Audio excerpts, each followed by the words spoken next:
um, Shifrah Braitberg. Shifrah is a Hebrew name, but in Polish, the two letters, SZ, sounds sh, like in English, SH. So, Shifrah. So how do you spell it? S-Z? Yes, I didn't change the spelling. Okay, so S-Z-Y-F-R-A. Okay, and how do you spell your last name? Braitberg, B-R-A-I-T-B-E-R-G.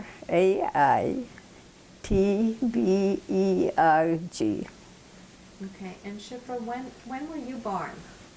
March 1919.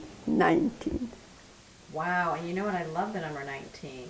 March Okay. 19th, 1919. And by the way, my granddaughter that you saw the photograph, she was born March 19. That's wonderful. And when I was born, the 19th of March was Purim. It's Purim, you're a Purim But baby. it is every year different, according to the Jewish calendar. And she was born 19th of March, and it was Purim. Wow, that's nice. Okay, may I? Yes, absolutely. Okay. Okay. So what do you even, tell me about your, I want to know about your parents, your siblings. Tell me about your childhood. Okay. My parents were very religious. They were Orthodox. When I was born, all Jews were Orthodox. There were not all those different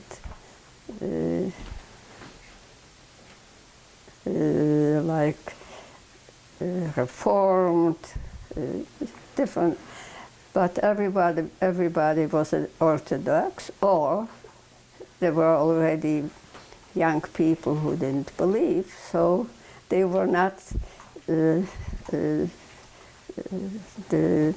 Jewish community at that time would not accept those free thinkers.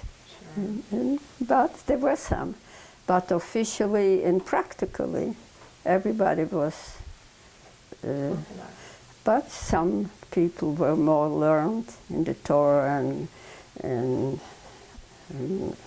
everything, and some not. What did your father do for a living? He had a mill to make kasha, you know, that we eat, and some grains. And it was pretty good in the beginning. And you know, in those times, to make people, the young people who were engaged to be married, they didn't see one another before the wedding. And I remember my mother telling sometime at the table that he did see her groom, and it was funny. She said, how did she see him? In the marketplace, a girl showed them out to her. This will be your husband. And it's a little thing. She remembered that he had a black button on his white shirt. So he was a very handsome. What was his name? Yitzchak. Okay. We called him Itcha. And he was really a very learned man, because he became an orphan in his very young age. And I don't know anything about his parents. I never asked. I knew that he was an orphan and was in a rabbi's house. He was grown up. So, and I loved him very much. And my mother was very, very religious. I knew only her father. It means my grandfather from my mother's side. And I didn't know any of my grandmas. So she was very religious, and she she read the Torah, and she knew everything. And she was a housewife? Yes. And she gave birth to 9 children. Oh my goodness. 5 sons and 4 daughters. But none of the sons grew up to be teenagers even. One died at 3 years, 2 years, 5 years. And I knew only one of those brothers. I was born after the 4 of them already died. And I knew one because he was born when I was already about 3 years old. Oh. And when he became sick, I remember my mother was so, she was crying, and it was terrible. And when he eventually died, but she didn't cry anymore. God gave and God took it away. And you imagine a mother like that who was really, really so devoted, and she didn't cry anymore. I remember when the family took him to the cemetery. It was on a Friday. And I loved this little boy so very much. I had a brother, three years old, and maybe 3, maybe I was 4. And we played. I remember the room like now, how the room looked when he was hiding behind the, how is it called? The drapes, I forget words.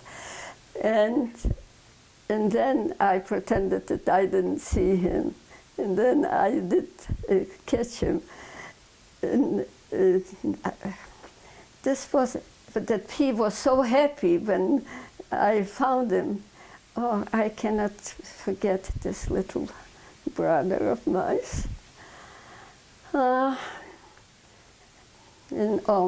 This was already in Lodz because I was born in Przytyk, in a small town. How do you spell that town? Przytyk in Polish, P,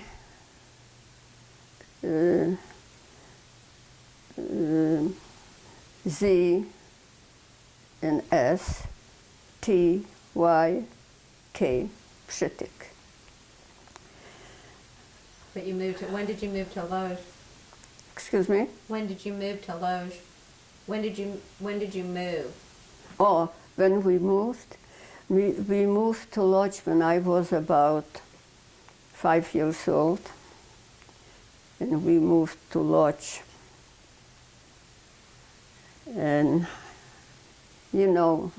history of Lodz. You want a little geography? I want just your story. So, okay. When you were in Lodz, you were 5 years old. At this time, did you have other younger siblings? I had an older sister alive, 2 older sisters, and 1 younger sister. The girls survived, all 4 girls survived to adulthood. But you never knew what caused all the boys? No, we never find out. When a person at those times were born, the first thing, they don't go to the doctor, they go to the rabbis, what the rabbi says. So they were running to the doctor. And I remember when my sister, my one older sister. She was about 15 years old, and we had fun. And when I am going back and forward, she became sick. She was coughing and things like that. And my mother went to the first to the rabbi and then to the doctor. And it happened that she had tuberculosis. There were no antibiotics at that time. So tuberculosis was like, it's for sure that she will not live long. And he was in a hospital, and my mother was running to the hospital to bring her an apple, and at that time the apple cost a whole zloty, and for a zloty you can buy food for the whole family. So, but she was very, very devoted mother. I cannot describe it even. And then my mother became sick, and it was tuberculosis. And I had a younger sister. My older sister was 10 years older than I. Then come the next, Bruchcha was her name. And she was, I think, 4 years older than I. And Basha, my younger sister, was 4 years younger than I. So my mother became sick, and also both of them were in hospitals, and they were in sanatoriums. And my father had already the mill that he built it by himself. It was in Lodz, close to the railroad where the cars came in to deliver grain. And he built this, it was like a basement, but the windows were above the ground, like this window here. And there were 12 windows. It was a very large, and this was the time when we were kind of rich. Rich meant that we had a beautiful apartment, we had what to eat, we had clothes. My mother was sewing some clothes by herself. And every Friday, when my father came back from the mill, he put out from the pocket the zlotys, you know. The zloty at that time was real gold. And he called the children to count the money. And it was fun. My mother prepared, you know, for the Shabbos. So those were the good times. And then... What year did your mother get sick? She died, she was 44. And she was sick also about 2 years. So she died in what year? I have to count down. Okay. She died, she was 44. And how old were you? That might make it easier. Yes, I was about 12 years old. You were 12. Okay, so then that would have been like 1931? I was born 19. Yes, okay. At about 18. So, and all those doctors and rabbis and medicine and the special food was very expensive. So one day my father had to sell half of his mill. It means he took in you see, I forget words.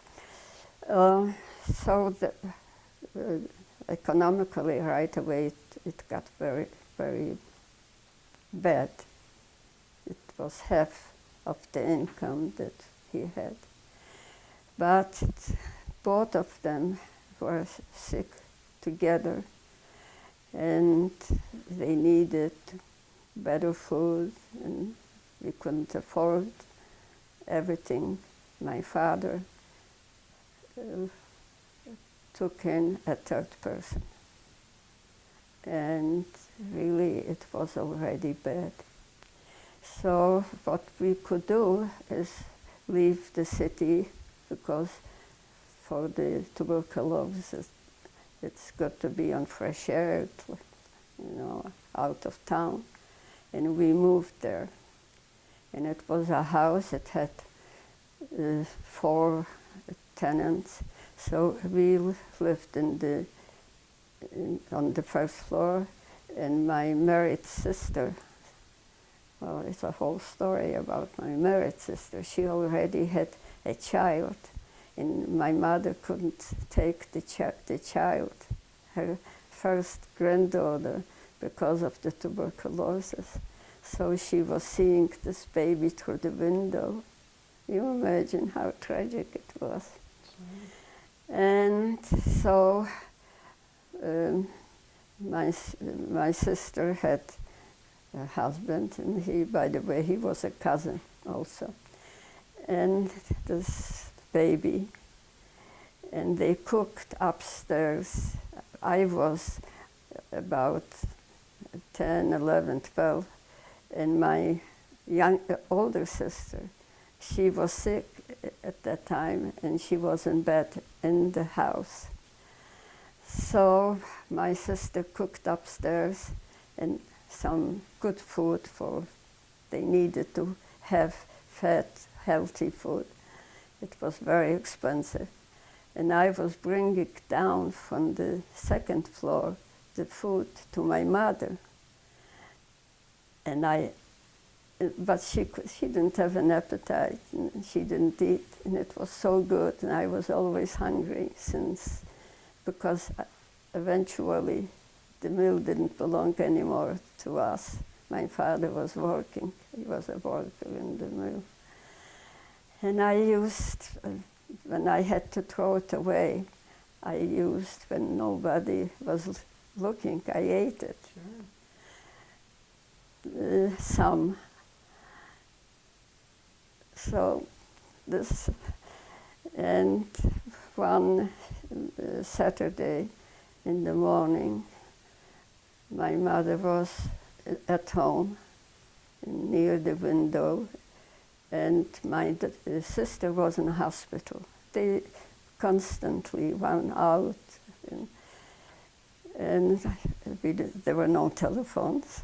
So I remember when we lit the light, it was just one light bulb, and a person came from the post office, and in Polish, she said, "You are the Braitbergs?" We said, "Yes." "Your daughter died." And she left. And my mother... What was your maiden name? What was your maiden name? Milstein. Milstein? So you were the Milsteins? Mm-hmm. Yes, okay. Maybe they are relatives, the Milsteins from here. How did you spell it? Tannenbaum, just like you hear it. Okay. I have to write it. M-E, but it is I, in English it is I. L-S-Z-T-I-N,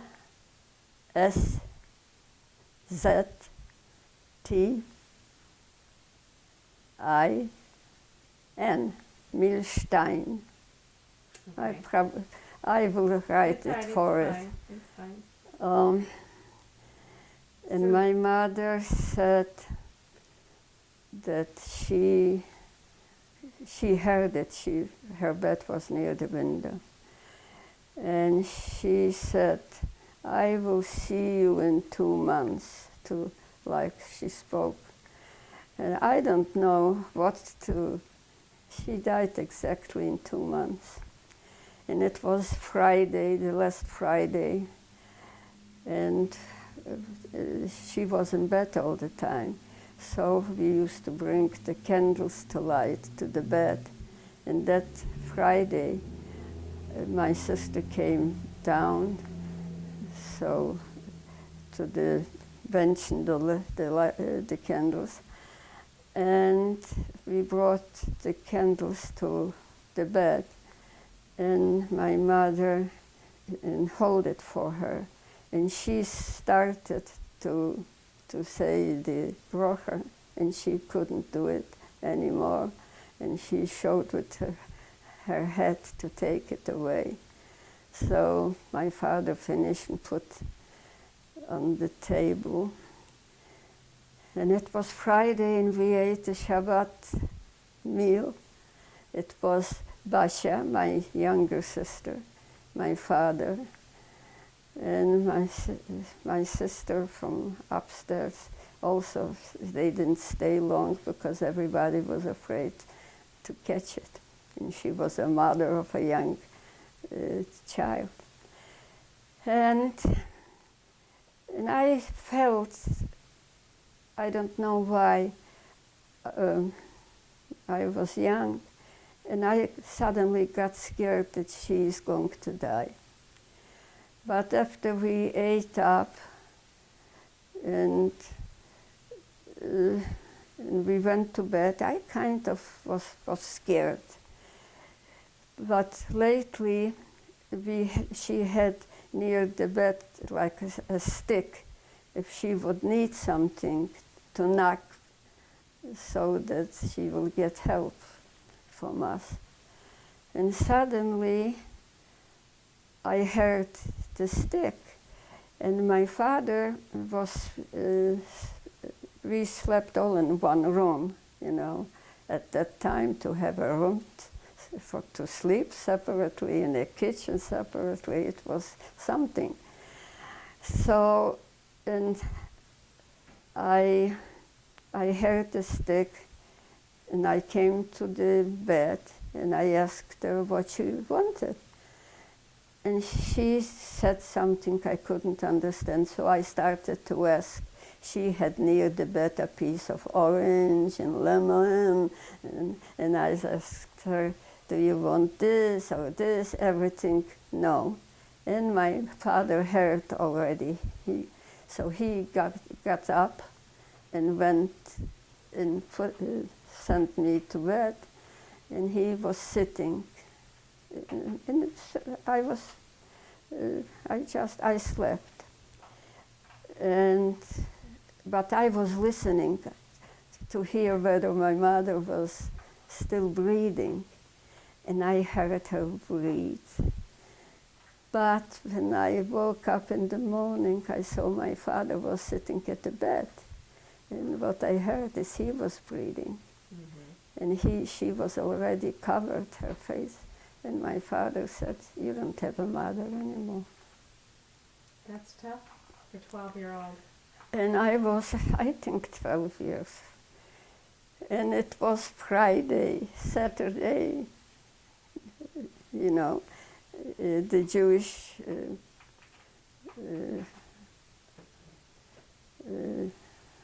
Sabbath. Yes. So, and we have to, the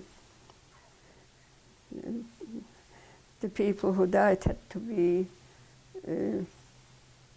koiver sein,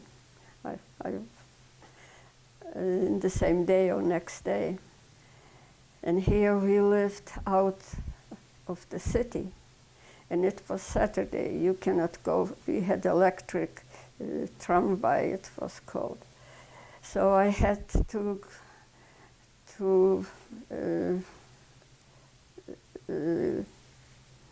go to let people know that she died. So my Vashka, my younger sister, she was staying at home, and she was taught not to let anybody look, because it's not allowed, and the corpse has to be right away on the floor and covered. But in Shabbos, it's not allowed. So she was in bed until the evening. And then my father put her down, and he ran to Chesed Sholomet, to the city. And I was running around to tell people, relatives and so on. And I was 12 years old, and I was very scared, and I was told to tell as many people as I can and come out to the cemetery. And this is what I did, and I came to the cemetery, and I didn't know there was a special room, lodge. It was a large city, so there was a special room at the cemetery for the corpses. And those rabbis were sitting and praying with the long beards, everybody. This was a mitzvah. And I came in, and I didn't know which is my mother. I came before everybody. And you are not allowed to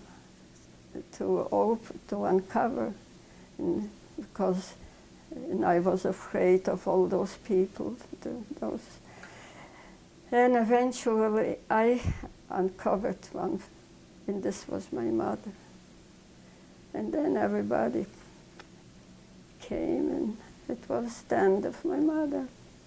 And so then what did you do? What became of your life after you lost her? We all, first of all, we moved back to the city, to Lodz.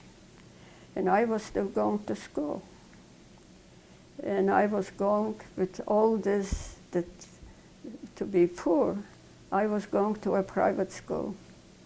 My parents, when it was still good, they wanted, my father didn't have boys with whom to pray, to sing at the table. And so he did all those what he would have done with the son. He was teaching us, but Basia she was still 6 years old or something, and still before, when my mother was still alive, they want me to know Yiddish, to know Hebrew, and they sent me to a Yiddish school, a private school. So, and then, in the beginning, I was scared all the time to be in the house. I had terrible dreams where she is in the Tachrichem, it's called, in the white trout. When I don't say a word, help me out. And I was very scared. And my little sister, she was very brave. And she said, Shifrah, why are you afraid? It's our mommy. And why do she helped me. So, and still being at school, this was a private school, and under the leadership of a party. It was a Zionist, left Zionist school. And was your father a Zionist? My father was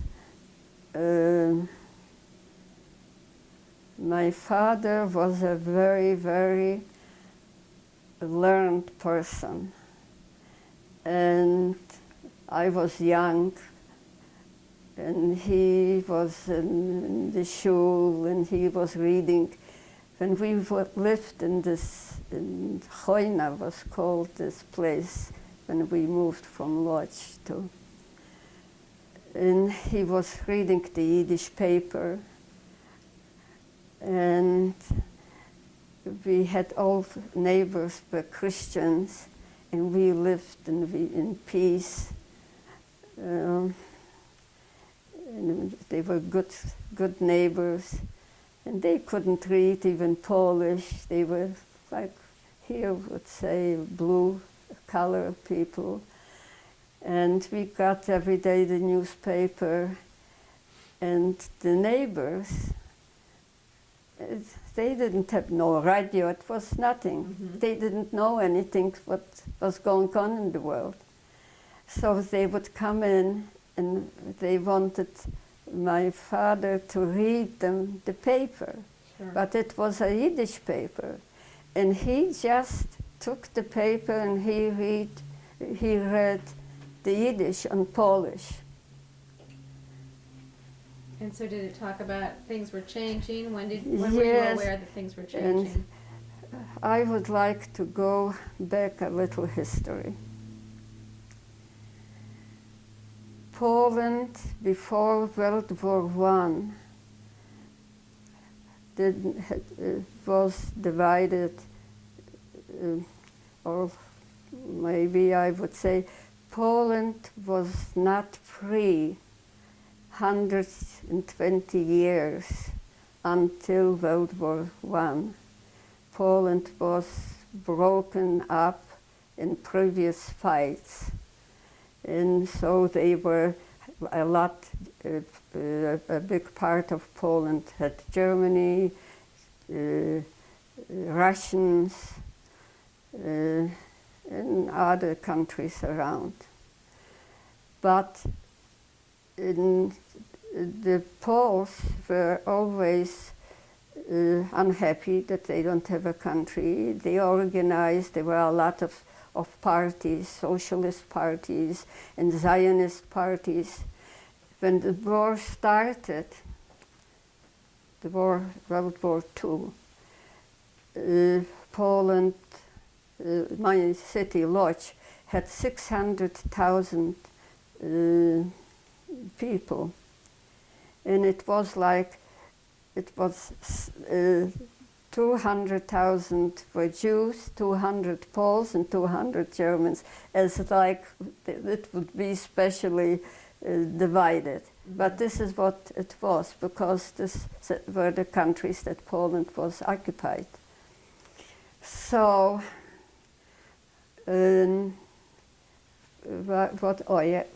why did I jump back? Well, because we were saying, when did things start to change for you? Yes, You political. Yeah, you graduated high school, and yes, what were you involved yes. in? So, in being still in high school, I was a lot influenced by my school. It was not a religious school, it was a socialist school. And there were three main Yiddish parties at that time in Poland. There was the Bund, Zionist, and socialists, and mixed with communism, but communism was not legal. So, and there was right Zionist and left Zionist, and it was youth organizations still in school, and the children, we were discussing all the time among ourselves,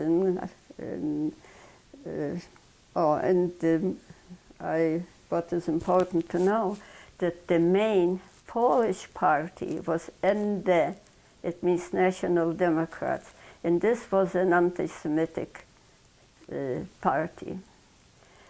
Because the other socialist parties in Bund, the Poles belonged to the socialist parties, where it was PPS, Polska Partia Polska, and these were mixed, Jews and all nationalities. So, and when the first war was ended, it was a hard war, the first war, and Jews were in the armies, and a lot, very hard. I don't remember how many. the 100 years they were fighting for. So when it was ended, there was the main, like here would be the president, Józef Piłsudski, who was a socialist from the PPS, and he became the president of Poland, but he was a marshal also from the military. And the first things when Poland became its independence, not dependence, but the other way around. Independent, yeah. Okay. You have the right to correct me. I am 93 and a half, and I have the right to forget That's right, words. you do, So, you do. and I had a hard time many times here that I didn't get the right word. You're doing and just it fine. makes it, I'm and following it makes you a perfectly. difference. I'm following you perfectly. So Poland's independent, and you're in the school. But what were you? What did you consider yourself? Oh, politically, I was a socialist, and Okay. I belonged. I went to a Zionist school. Okay. You imagine, but my family, I had cousins that were in Bund. But do you know anything what it means? What Bund was? Bund was the major Yiddish party in the whole world. It was a socialist party that was fighting not for Israel, but to have equal rights like all the others, let's say in Poland, so with the Poles, and France with the French, to have the right, all the equal rights. And this was the Bund. Okay. So I belonged to this children's organization, and then to the youth, and I was in the Zionist school, so I learned some Hebrew, and the Bund had Jewish schools, like I was going to this Zionist school, and there were schools that from Bund, from schools for the right Zionist, it was called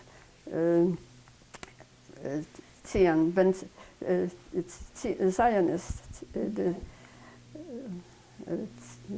so you felt that you were a socialist in a Zionist school. I was young.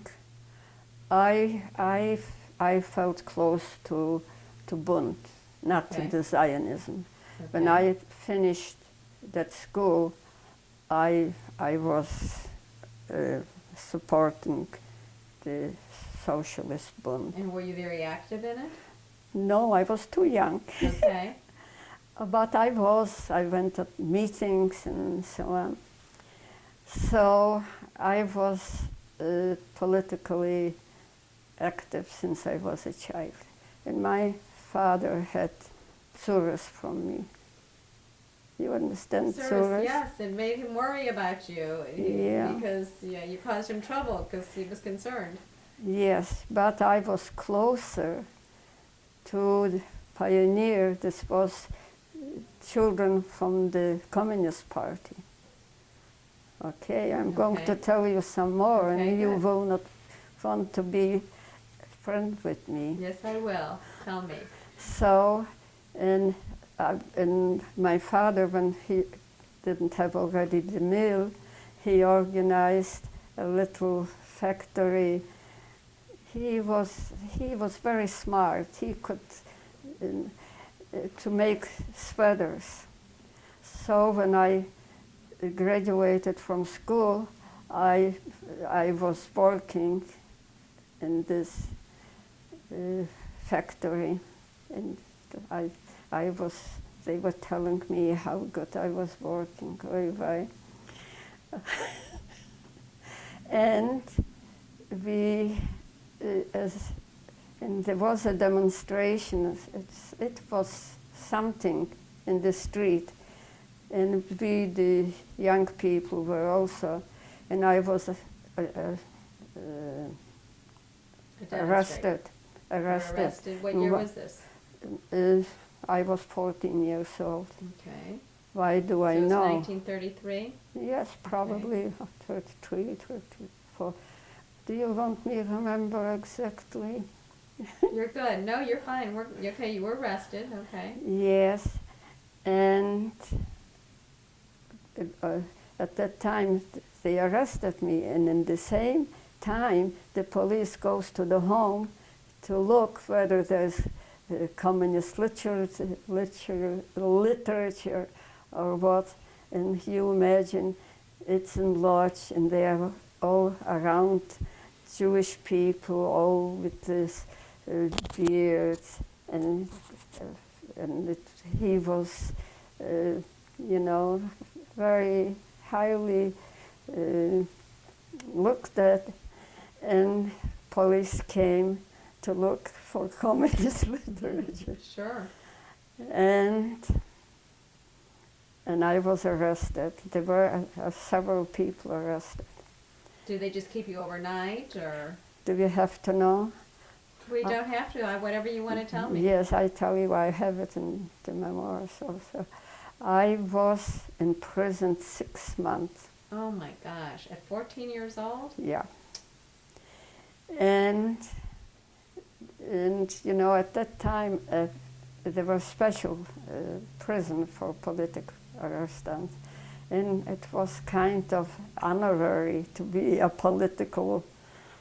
And the 6 months that I was with 4, 5 more women, I was the youngest. And what I learned there, I didn't learn in college that much. And we were treated. Pilsudski was already the president. This was already after Pilsudski. But Poland was a socialist, really democratic country. And we were allowed to have books and to write and paper, and the parents of the children had the right to bring in food, and we had a room maybe like this, but narrower till here, and for the night there were 6 straw mattresses, and in the morning we put one mattress on top of the other, and this was kind of like a couch, and a table and we got in papers, but most of the papers came in, we used to say, like Lokschen. You know what Lokschen is? Those noodles, because they cut out most of the articles that they didn't want us to know what's going on in the country. And we didn't have sinks with water, seldom who had at that time in the city. So we had like a big can, and the criminals were bringing to us water. And we sent out the dirty, and they were cleaning us. We were kind of, you know, something special. So it wasn't terrible, and we were treated very well. And we were studying, and every day we were, they put us in the backyard to walk. So for the political people, it wasn't terrible. So after that, when I came home, I was a celebrity, you know. But let me concentrate a minute. Yeah, and so I got the judged that I 6 months, and then how is it called in English? If they will catch me again, Probation. They put you on probation. Probation for 2 years. Okay. So I am at home and I work and I have very good company. I remember when they left at me in the library. You know, I was maybe at the 6th grade. They asked me what I want, and I told it was a Jewish library, very rich library, and he asked me what I want, and I said, "Give me a book so that I will become." In Yiddish, it's called. So I forgot the Yiddish word, but give me a book so that I will know what's going on in the world, something that I will learn something.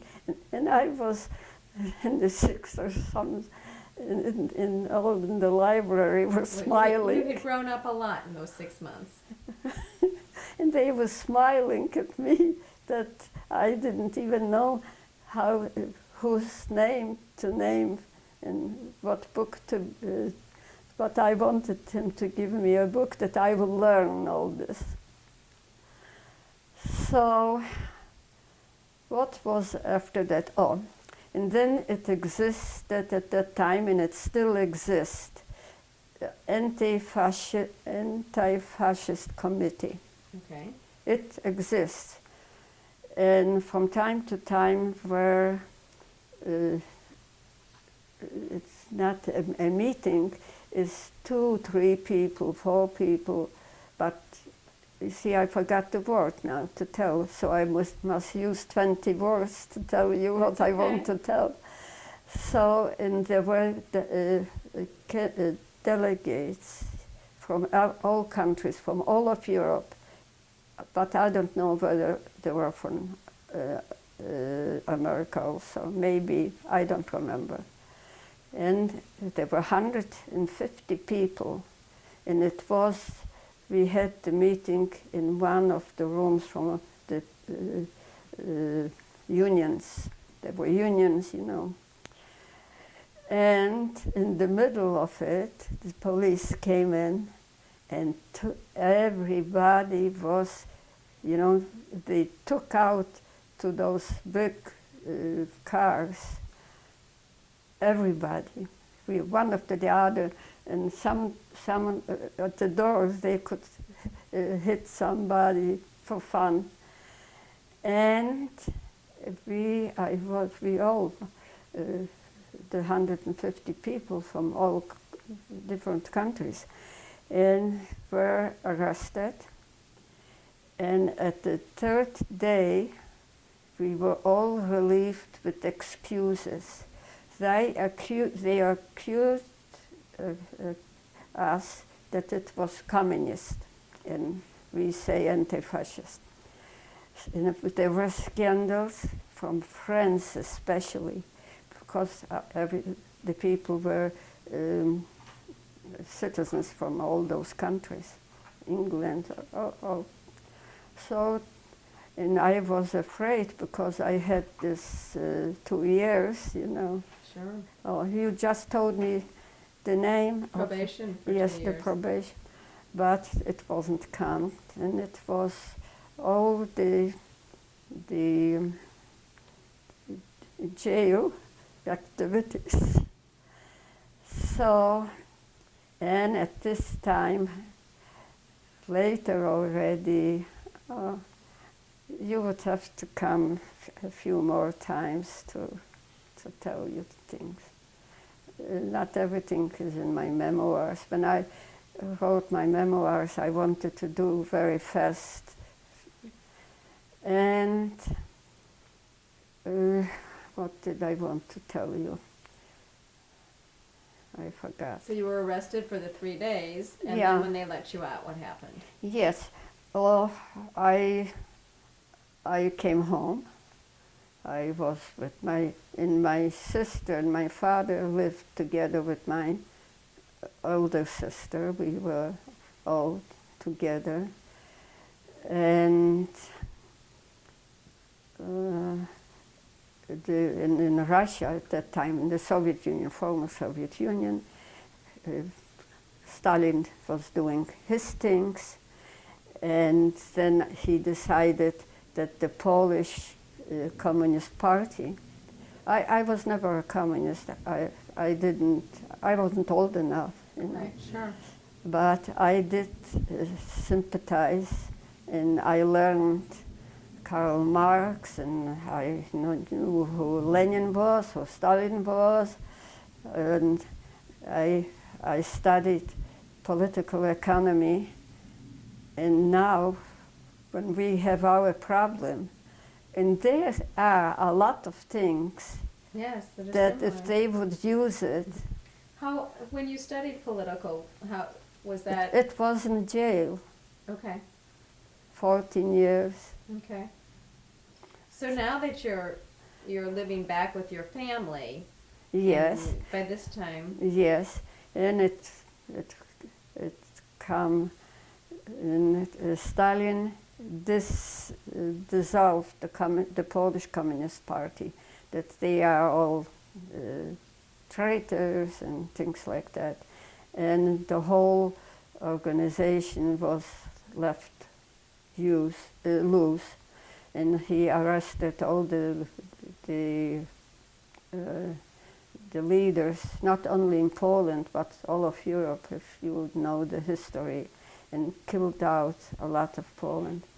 But later in my life, when we were already out from Poland, well, maybe I will tell you that story sometime, Gregor's twin brother lived in Paris, because when Gregor and his twin brother, they finished gymnasium in Poland, and at that time in Poland it was already an anti-Semitism, and they didn't want to accept Jews to the universities, because who had a university diploma, they didn't want them to be officers in the Polish army.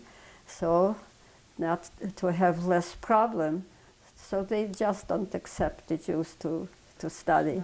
So Gregor's twin brother went to France, and he studied in France. okay, but let's go back to your, when you're living back at home, Yeah. and there's turmoil. Yes, turmoil, and there was, but I was active in the unions. Okay. I was active, and I was interested in politics all the time. And at this point, Hitler Yes, is this gaining is, power. yes, and the war started in '39. I was 20 years old. And so what had you been doing from the time, from like 16 to 20, those Yes, 4 years you were yes, active? I worked, I studied, I went to the libraries, I had boyfriends, girlfriends. I was a happy person. And what were you thinking was going to happen with Hitler? When we heard of what is going on, we didn't have a party to be organized, but we had the union, and we were discussing. The young people here, they speak ball games, who knows what, and we were discussing politics. The Zionists were so active to go to Israel. The Bund, Did you think you were going to go to Israel? Did you think you wanted to go to Israel? No, I didn't want to go to Israel. I knew the history about Israel, the fights. I was not against Israel. I always the Zionist, and like my father, the religious Jews, that if they want to go to Israel, they should have the right to go, and they have the right to go in. But I personally was not interested. I was interested to have human rights where I live. Okay, good. And along with those human rights, were you starting to feel anti-Semitism? What did you feel was happening to the Jews? Not too much. There was a party, the NDEC, in the church. They organized the pogroms. We fought against those pogroms. And the people really, just common people, they were good. I showed you this boy who, we had, when my mother died, and one of the neighbors, she was so good to me, to my little sister, and they came to us so that my father would read to them the paper, and people were very friendly. I remember we were building a thicket where we lived, but I was still maybe 10, 12 years old. And there were the Jews living in the building, in Poles, maybe half and half, I don't know. So some were singing songs against us, the children. They didn't understand much of it, against us. And we had a Yiddish song we sang back. I am even ashamed to sing it. And we laughed at them, and they laughed at us. And then we played in a store. We gathered in the street some matches or some papierosy in Polish. So the normal childhood antics. And we played and we go to school together. But suddenly, you remember the fiddle on the roof. Sure.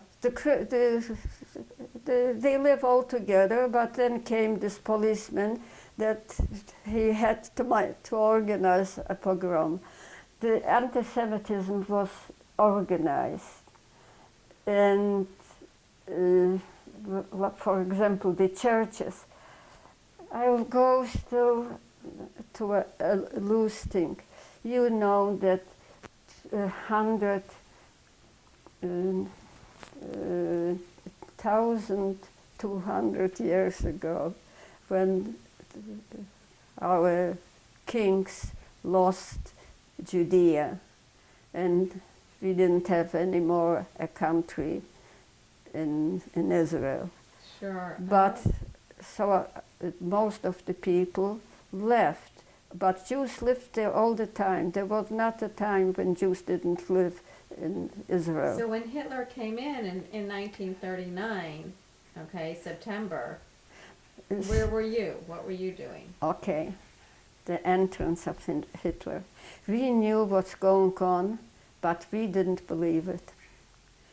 We couldn't believe and understand that a country like Germany, high culture and learned, and it couldn't be in the socialist and communist parties were very active, and it existed.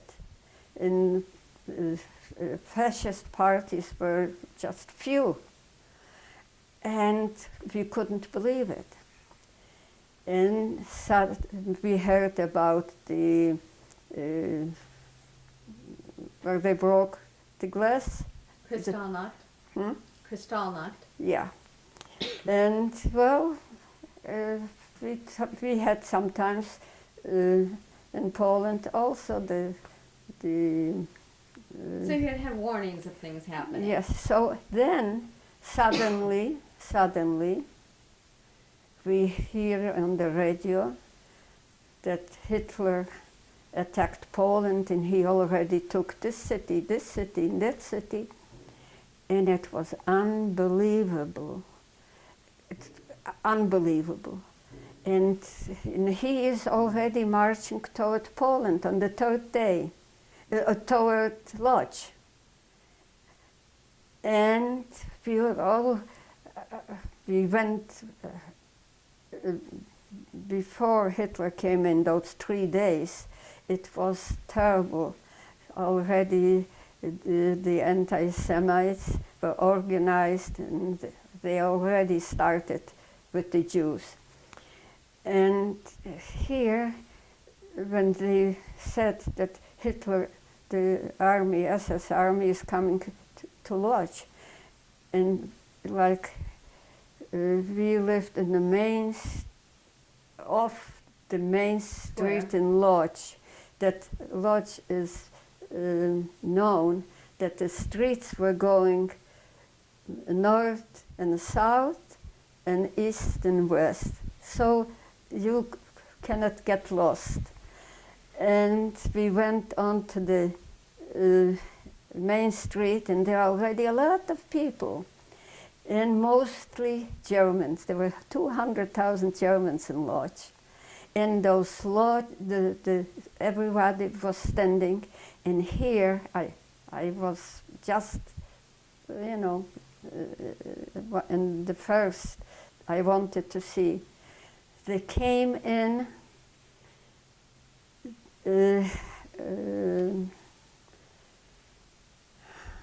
why don't I remember? That's okay, they came marching in. They were marching in on the two wheels.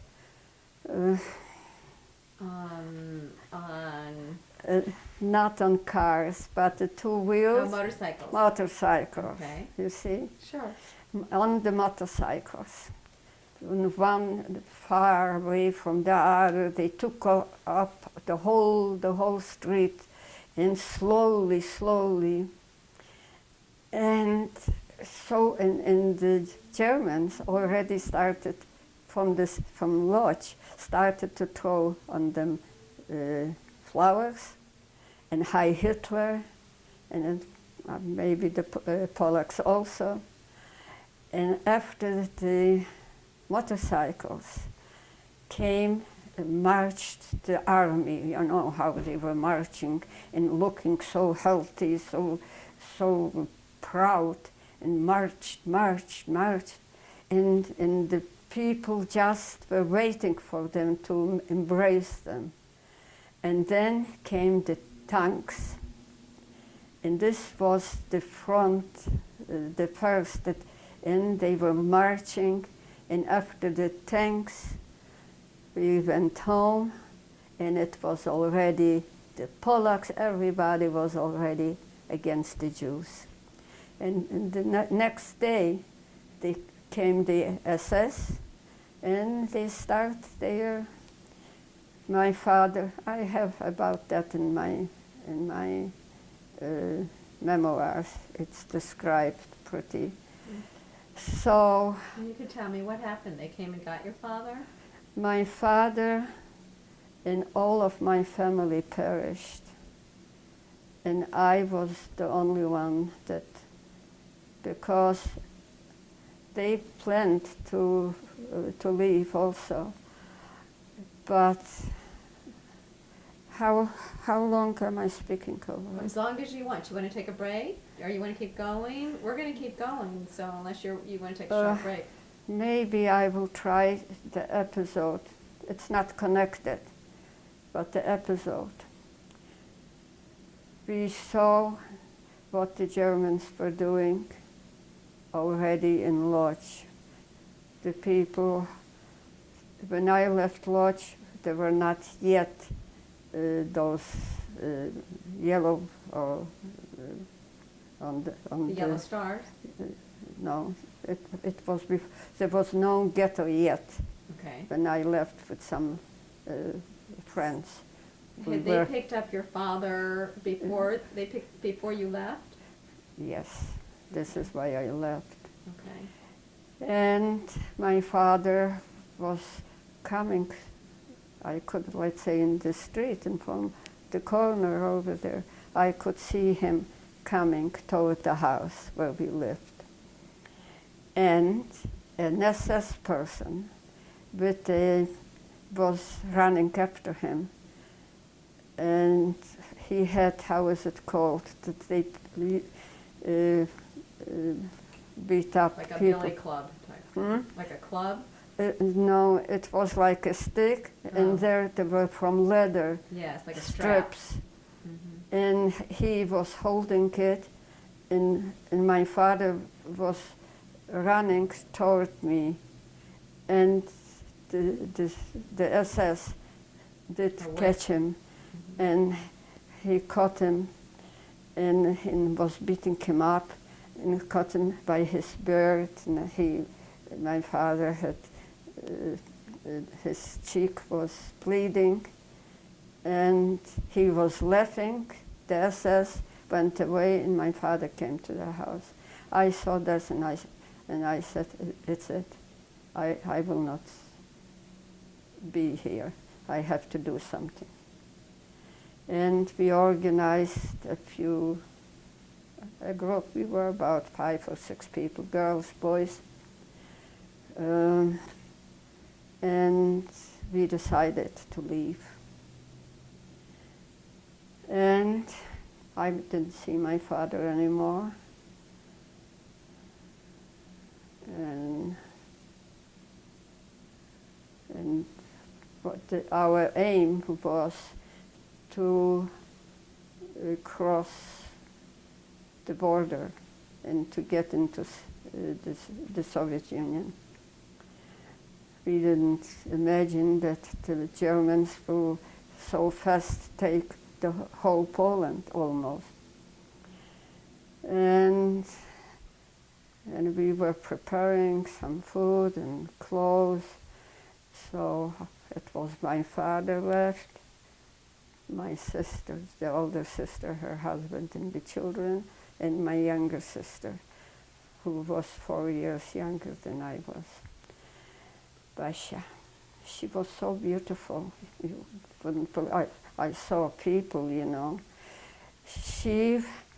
In my family, my father had a big, large, black beard, and they always said a shiner Yid, which means a gorgeous Jew. One happening after the other. No. Okay, I want to tell you how Okay, tell me. how I met my husband. Okay, we're going to get there because I'm headed in that direction. Can we just go back to, Okay. because I do want No, I I want to know want to. that. Why did I want to tell you that? Because I am in a harder situation without my husband than other people, because I know maybe it would sound like my grandson is the most great-looking grandson, and so my husband is the best. You know,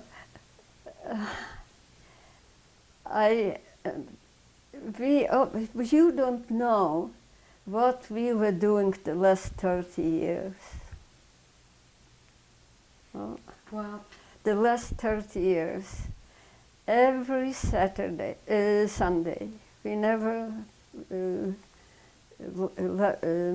missed unless we had classes of the Russian immigrants.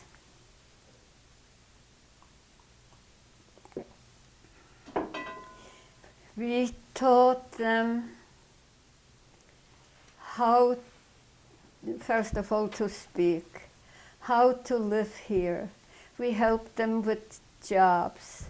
We helped them to become Jews, because they were still this couple that works for me once a month, and we were talking this last week, and he wanted to tell me something about a Jewish thing.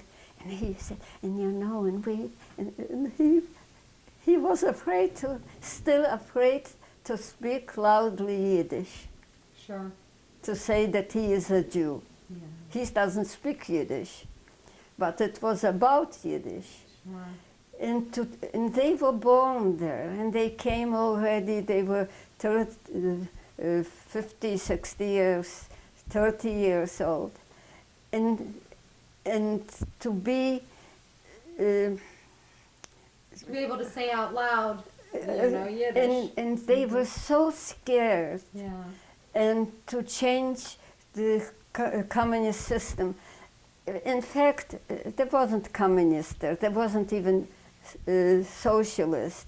It was a dictatorship. I say it was even fascism.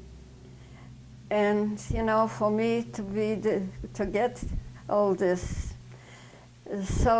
but it was not so easy for me to believe in. And I want to hear, that's why when I want to go back, because so what strength you had, what bravery to realize when you saw them come marching in, when you saw them beat up your father, that you knew you had to leave.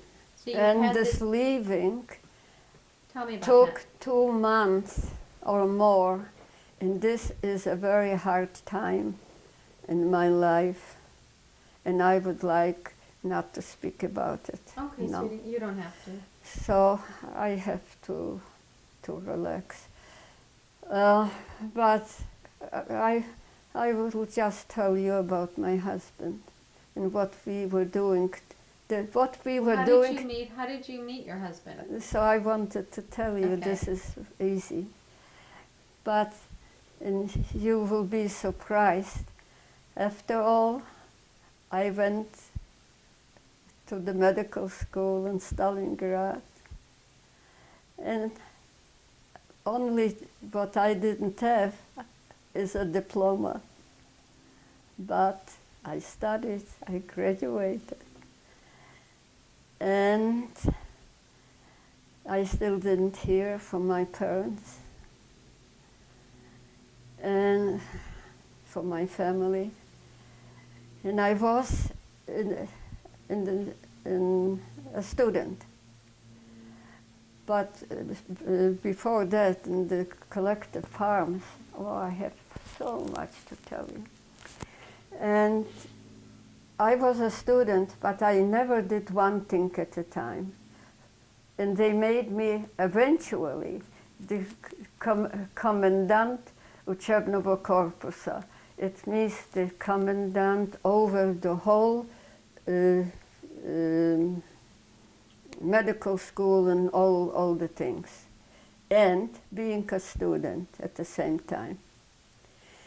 And most of the students in the medical school were girls, maybe 90% and maybe even more, because the war was still going on and the soldiers were dying, and the young men are on the front. But Stalin commanded that we rebuild Stalingrad. And this I have a lot to talk about. What year was this? What year This was 92. 1992. The war started in Poland in 1939. And this was 1942. And in Lodz, 93. And this was in 92, where... In 1942. Yes, where the Russians killed out the Germans on the Volga in Stalingrad. This is where okay. So, in one day, in the medical school was already rebuilt so that we can start to work, okay, to study. And let's say this house, it was a big building, and next door was the symphony. And right when it was in 42, and Stalin, it was Stalingrad, and Stalin said the whole country built Stalingrad. So the greatest musicians, the greatest actresses, and it came to Stalingrad, and it was built first like the medical school, the symphony, the theater, everything at once. So I was at the medical school. It was in spring, and a boy asked me whether I would like to go with him to see a ball game. I've never played game. It was not in my character to go. And I was dressed, you know. I never had makeups or anything like that. And this boy asked me to go to see with him. So, in the evening. So I thought, what is it? I'll go. So I went. I didn't understood anything, and it was not my line. And it was in the, I don't remember, maybe, it wasn't dark. And next day, I went also outside the building. It was very beautiful. We had a break. It was outside. I am an outside person. And the girls say, you know, you missed a concert here. So, oh, did he play like God? And, you know, it was no voice, so maybe an ugly boy would also look beautiful, I don't know. But he was good looking. You saw the photograph. So I felt so sorry that I could have heard the concert instead of the ball game. And then she said, another one said, you know, and he was one of yours. So I wasn't sure whether she meant that he was a Jew or that he is also a refugee. Okay. And so I was sorry. And then it's a few days, and we were outside, and one says, see, look at him. This is the one who played. He was over there with a violin and a black suit. This was already after all the tourists that we went through. It was our happy time. And I thought to myself, he was going to the Philharmonic, to the symphony. And I thought I would like to meet him. But, you know, I will not go out. And I saw him many times. But I still wanted to meet him. But one time I had a problem in medical school with Latin. You know, in Europe, I don't know if still today, Latin was, you had to study Latin. And I went to see, she lived, it was a woman, she lived not far from the medical school. And when I became this big shot, I got a room in the medical school. A little room. It was half like this room, but I was so happy. A bed by myself, and I had the key, and so what did I say? Yes, I was at this professor's house, and I got up.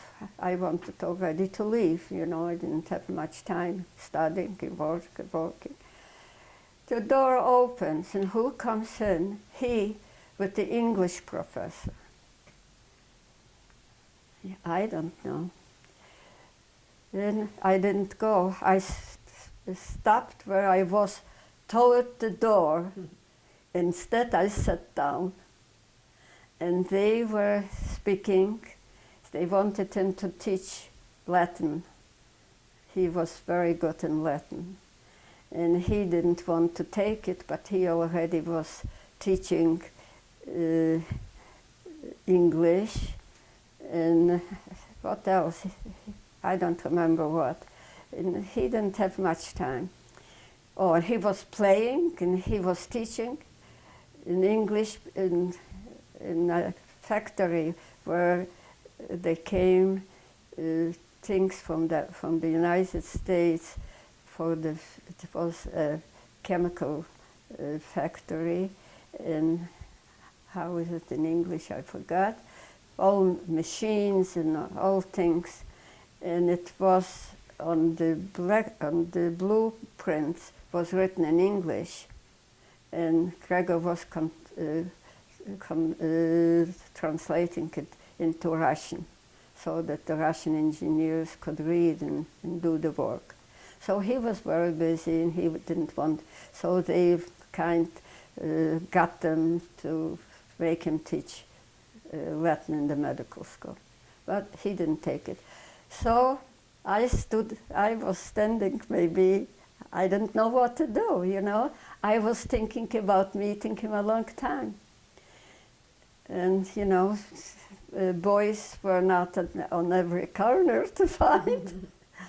And I suddenly, I don't know how it was, and I said, I am leaving, are you? He said, sure, I am leaving. And we went out from there. And that evening, I think we knew everything about one another. That's wonderful. And this is how it started. And had he lost all of his family also? Had he lost all of his family also? No, he had brothers. They lived, 3 brothers lived here. Everyone somehow survived the concentration camps. But also, it's accidentally. Everybody who survived is because something happened, and he has something to tell. And everybody thinks that his story is more important and worse, and so. I think your story is pretty important. I think you were very brave to have survived. And you know, at that time I was still young when started the Holocaust, and Rich just came in, and I approached him right away, but he ignored me, you know. I wanted him to read. It was not in a book yet. So, but he had more important things. He had probably money and things, and so I gave up the activity. But I still, Gregor and I, we spoke on elder hostels. You know what Yes. Yeah. And we even. Well, but we acknowledge there are not a lot of people who were as politically active as you were, who saw what was happening and actually left Poland, went into the Soviet Union. Your story is unbelievable. It really is, of bravery. So we were invited. We were speaking. It's also, how did we get to speak on elder hostels? You know, people pay a lot of money for it, and we were paid also not much. We were paid room and board and $400 for 5 days to lecture for an hour and a half. So, and people came to the elder hostels from all over the country. So, and when they went home, they told people. So we got invitations to go over there to. Well, and to your lecture. story of how. So, what year did you and Gregor get married? We never got married. We Okay. never had a wedding. Okay. We started to live together in '43, and Mike was born in '48. And he, all the rabbis who knew a little my story, wanted us to get married. And why we didn't get married? It's in the Soviet Union. It wouldn't be a religious wedding. I didn't have any relatives. Gregor didn't have any relatives. But and it is not, it's not necessary. But what we had to do, there was a certain office when two people want to be married. You have to go there and register and apply and show all the Your identification. documents, and so and this is how they married. Or you go to the office, you register, then they ask you to come in 4 days to be sure that they really want to make it. And so it was legal, and it was husband and wife with all rights, and this was it. Who had money, they make some ball, I know, invite some, but we didn't have any relatives. And what else? Especially the women, they wanted to be married for two reasons. First of all, there were very few men to marry. And when you are registered, you think, oh, I have a husband, maybe he will stay with me. And I was really too proud. This was for me, for us to go to the office and do that, so that I will not be afraid when my husband will leave me or something like that. So, and Gregor didn't care, and we lived together 5 years till Mike was born. So what was bad, when Mike was born, they didn't want to give him Gregor's last name, because we are not legal. So, and Gregor said, my child will not have my name, and I was still in the hospital.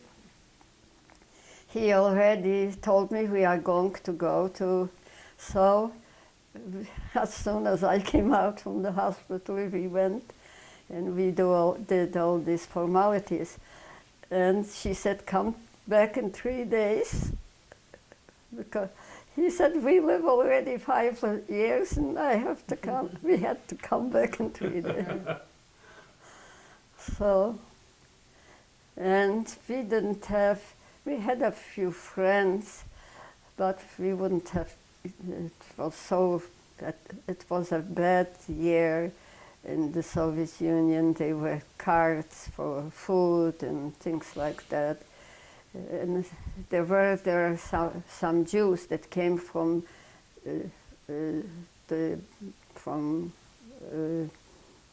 Russia, from the Soviet Union, and some of them had money. They brought money, and among them were some of those that came because Stalin called the people to come. So we didn't have a home to celebrate. We didn't know what happened with our families, and I never even thought of weddings. So, how long did you stay in the Soviet Union? About 15 years. They didn't let us out. They got such a metzias that they didn't let us out. I in medical school, and I and Gregor, he translated and became right away concertmaster. He was a great violinist. So did you always have hopes of coming to America? Oh yes, we fought for it. Not so much hope, but we just were active fighting. It went until Stalin. And so what year did you Leave? Yes. uh, 49, we left Stalingrad. 49, we came into the Ukraine. You know, all those belonged to the Soviet Union, but it was a different government. But it was the same policy, the same. So we came to the Ukraine. It was 43, and we left in 56. Did you count the years? And how did you find out that you were able to leave? I mean, that must have been so wonderful to hear that you were going to be able to get out. They promised a lot. You will see. Read, so I will. When you will read it, you will have still a lot of questions, and I will love to answer. But for now, I think let's end here. Okay. I am old and I am tired. I know you're tired. Is there anything else you just would like to have on tape? Something about your life, something that when the students come through the museum that you would like them to know? I think anything, even what I said now, would be good to tell the students. I have a videotape where I was speaking here in a school for 8th graders, that maybe 70 students, and I want you to 5 minutes, 10 minutes, see how I was speaking, and maybe you will see and tell me something. Okay. If you have time, 10 minutes, I will play it for you. You want? If you want to, absolutely, whatever you want. Yes. So when I decided to leave Poland, it was the 11th of November 1939. And we were a group of young people. And we just went. The plan was to go to Warsaw, to Białystok then. But I want to make it short. When we came to the end of Lodz, there were already German soldiers, and they didn't let us out. But when we told them that we were living there someplace in a certain village, so they let us go. And here we were on the occupied territory. And it was very hard to go into a train because the Germans were throwing out the people, the Jewish people. But sometimes they didn't recognize. And we came to Białystok. Białystok was very close to the border where the Soviet Union had, it belonged to according to the agreement between the Germans and the Russians, how they would divide Poland.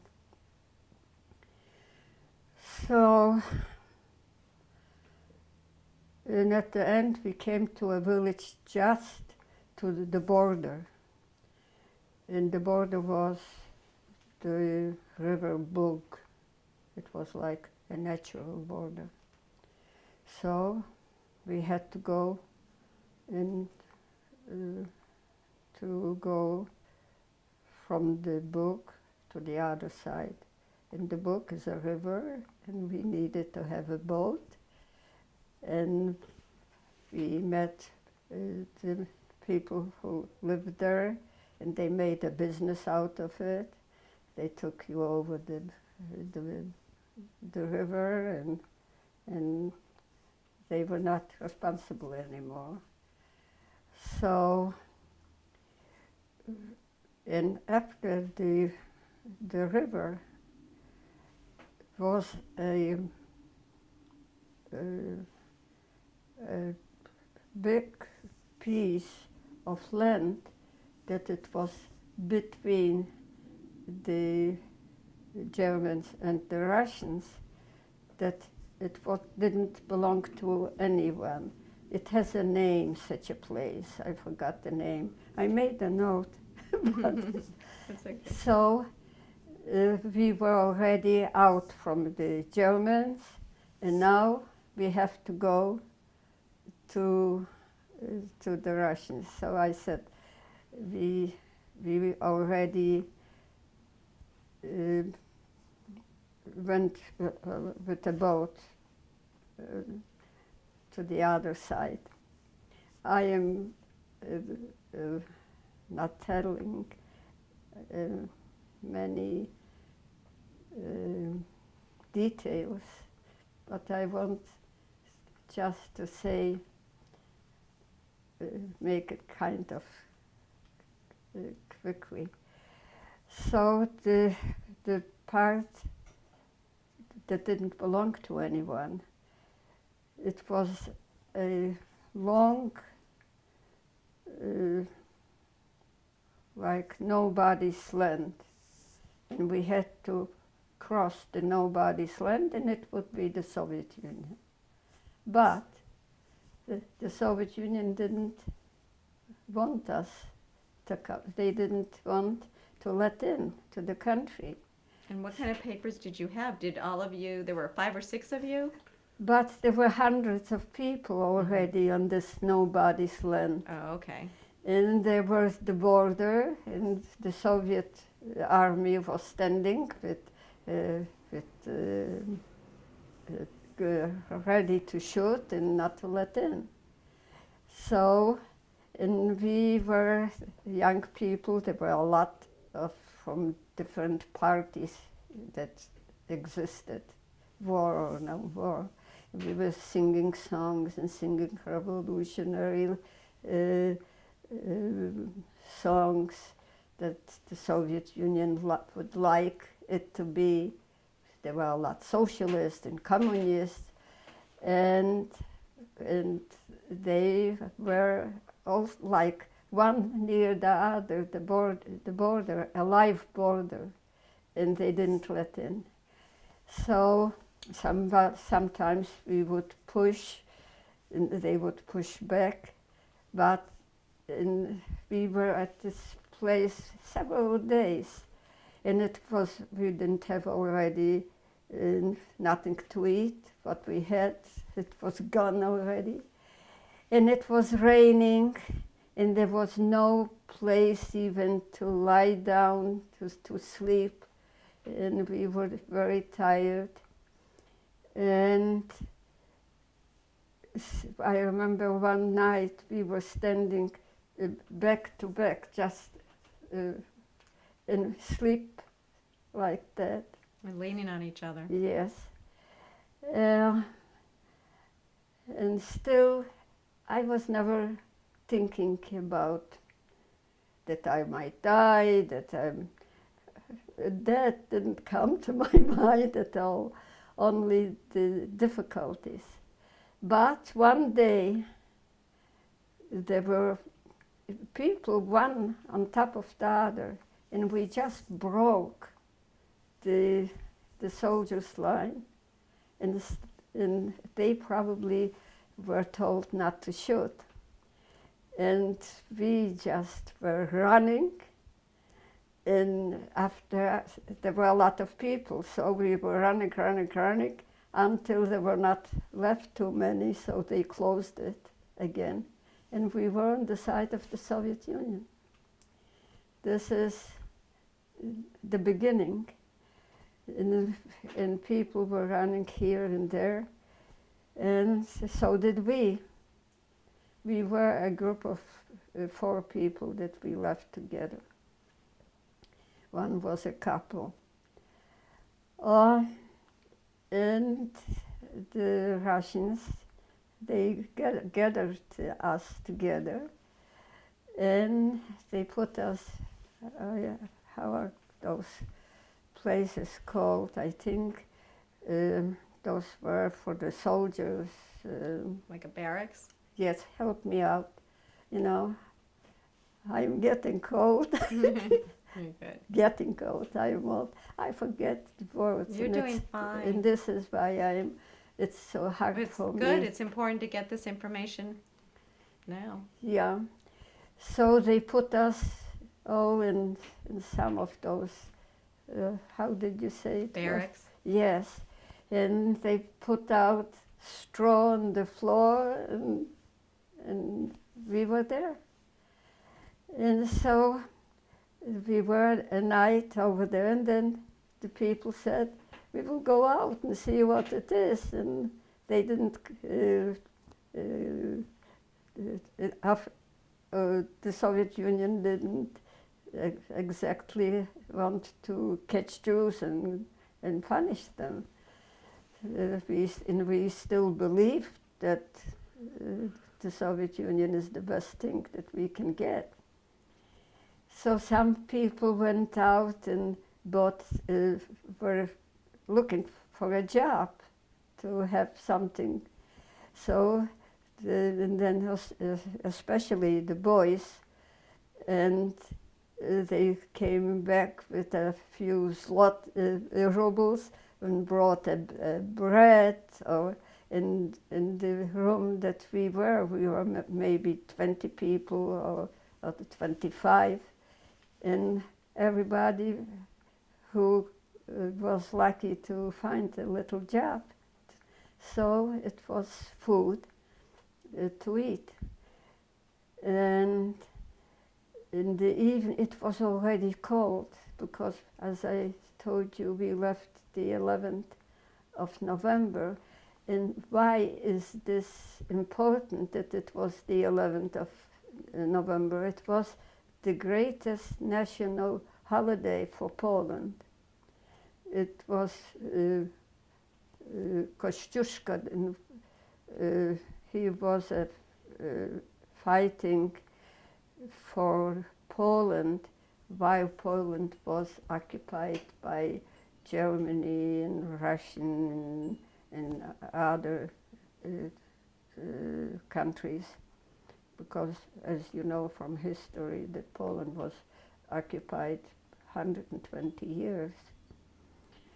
And this was in the middle of the city, where we had to go from Lodz to the border. There was a very large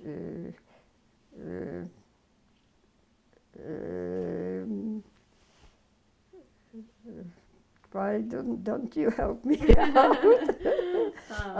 A statue. Okay. Of monument. a Okay. monument, that's right. So in the German were knocking it down. Mm-hmm. So this is a political fight Mm-hmm. against the Poles. Mm-hmm. So the 11th of November was very famous. So, and then they gathered us in different rooms and brought food for us, and we considered ourselves very, very happy. And they promised they will. They just were very good to us, the Russians. We are already on their land. And they didn't question whether you were Jewish or not. They just accepted you to work. Everybody, but then we all were asked who we were, what we were. It's not because we were Jews, because they probably were aware that most of those people, there were Poles, there were a lot of people that didn't want to be with the Germans. So, and they told us that we will get jobs and they will take us to someplace to the Soviet Union. We were already safe. But to come, I didn't tell you any details what was happening on the way to the river? yeah, and to go. What happened? We had to find somebody who will take us. So we went, peasants wanted to take us, but for money. And then when we, as I told you, we were standing in rain and we didn't have what to eat. And it was very, very, very difficult. So, and then we were,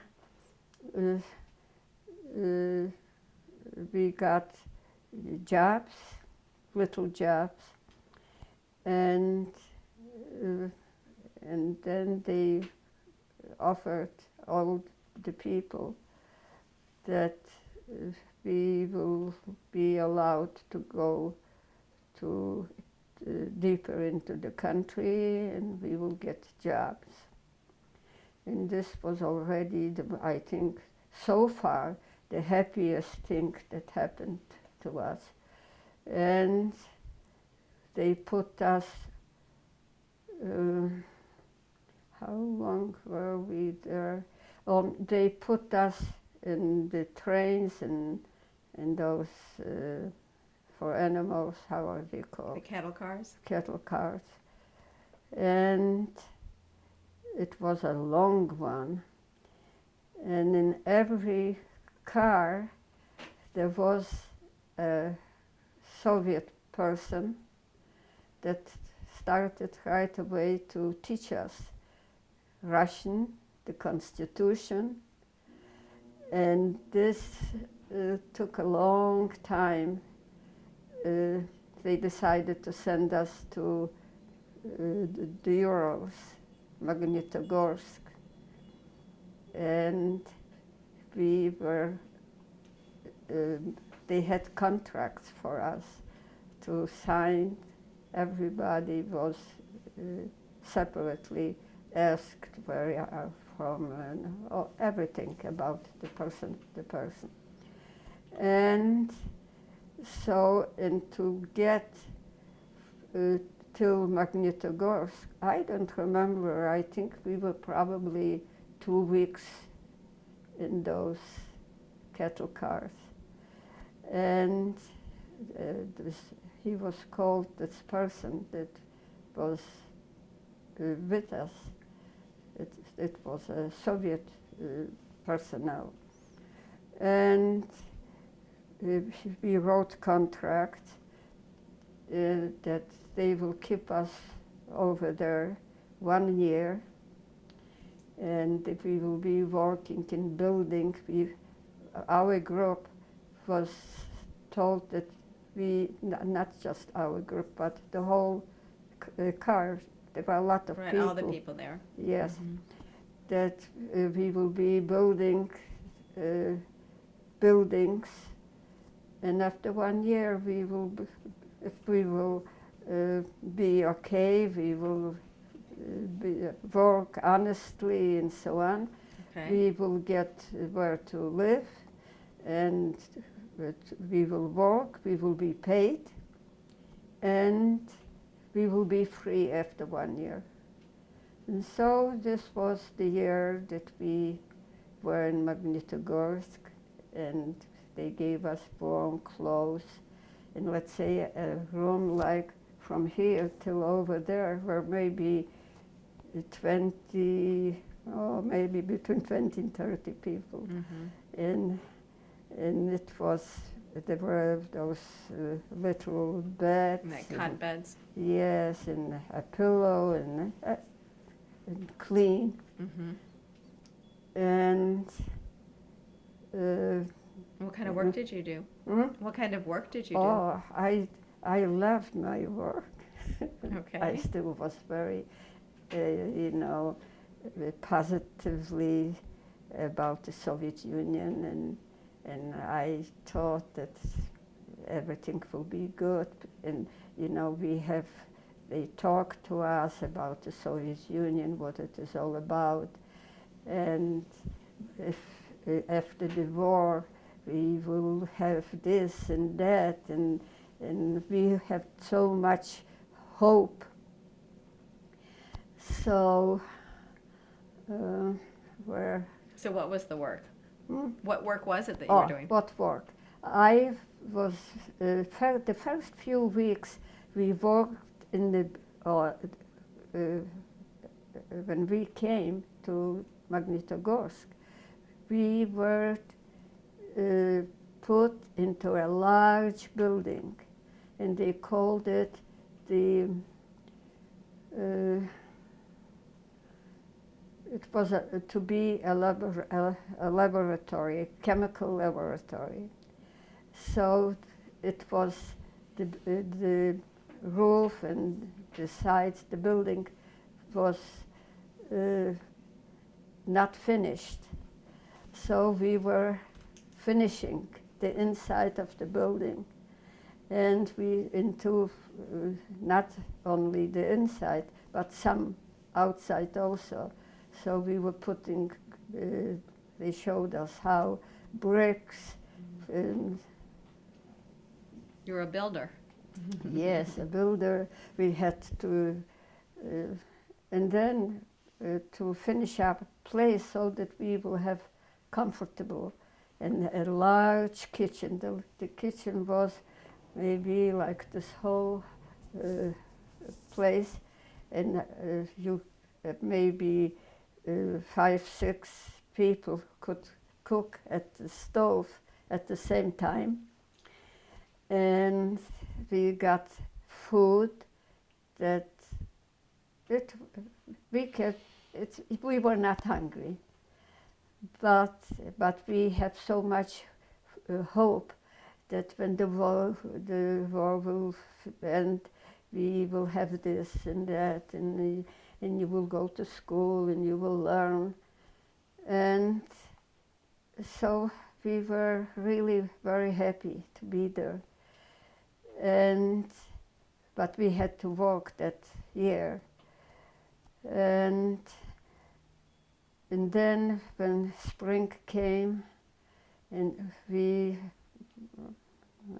before spring, but it was already, we left Poland in November, so it maybe was already in maybe March.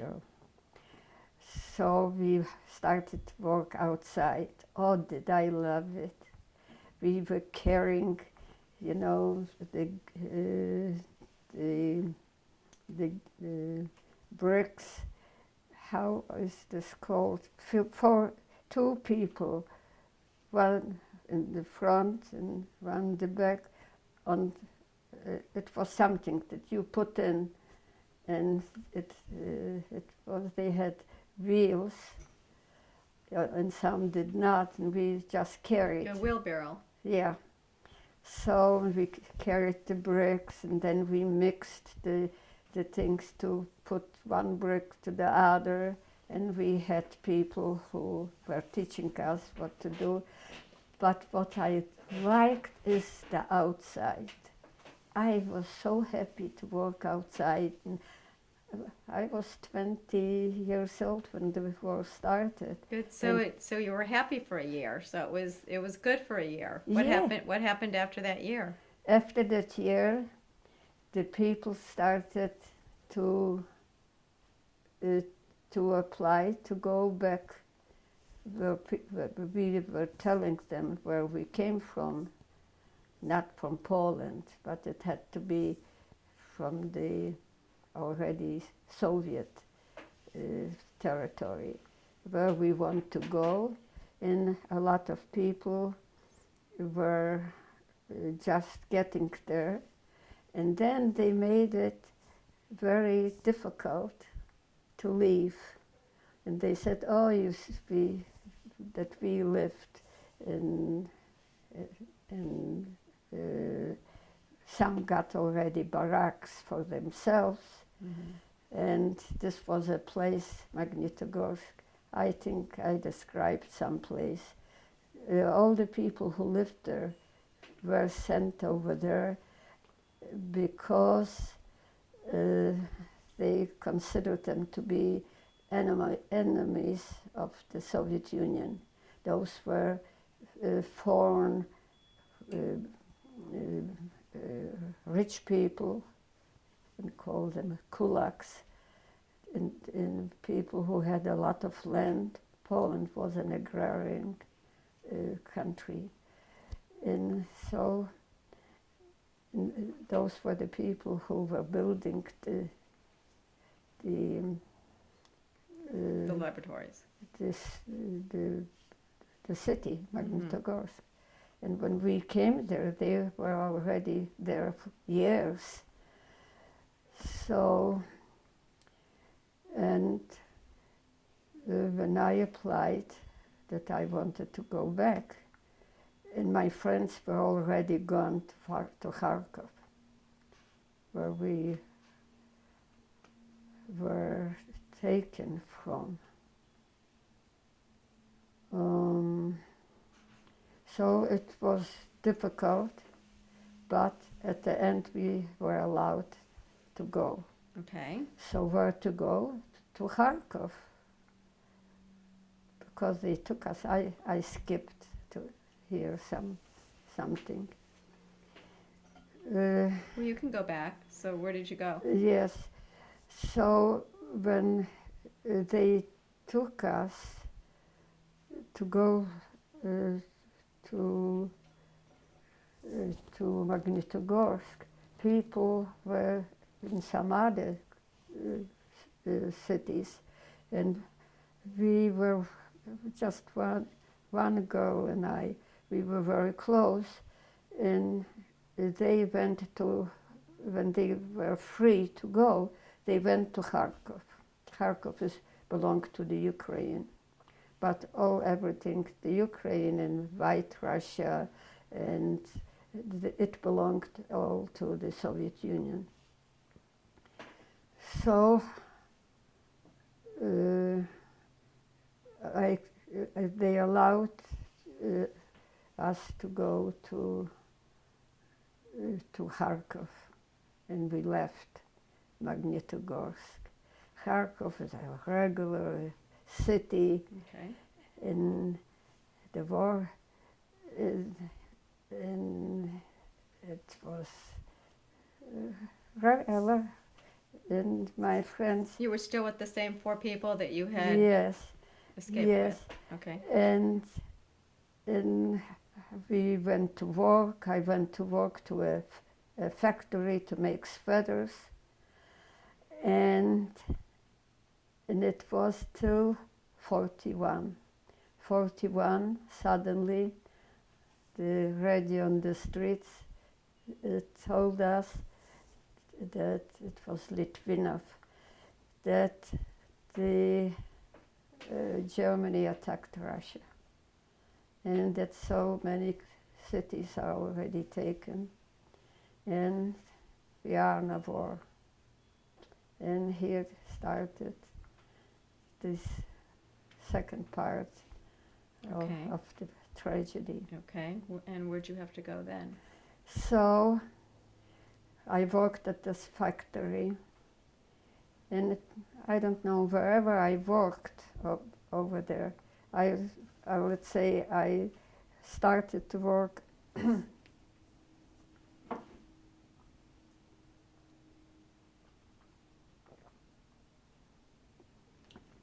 I started to work like in the beginning for like it was called black work, the bottom of like from the bricks or and it didn't take long that they always advanced me. and and, and suddenly, so in this factory, I was already with the machine, and I could do already a lot of things. And Stalin, it was a law given that we are in a war, and we have to work hard, and who will not come on time to work will be punished, will be arrested, will be considered an enemy of the country. And in where I worked came two girls, Ukrainian girls, and they were late 10 minutes. And the director of the factory started to scream at them that you are late and I have to arrest you. Why did you, and he asked, why did you come late? And they said they were very hungry walking to work. And she saw the field with carrots, and they dug out a couple of carrots to eat. And this is why they were late. And he started to scream of them. And I was there, I was a rebel all my life. So I thought, and he is going to arrest them for this.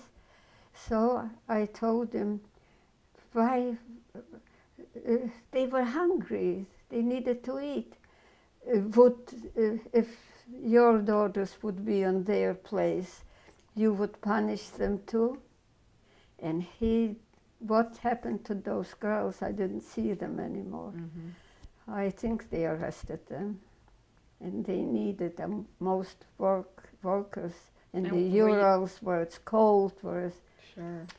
And a day later, I got drafted to the Red Army.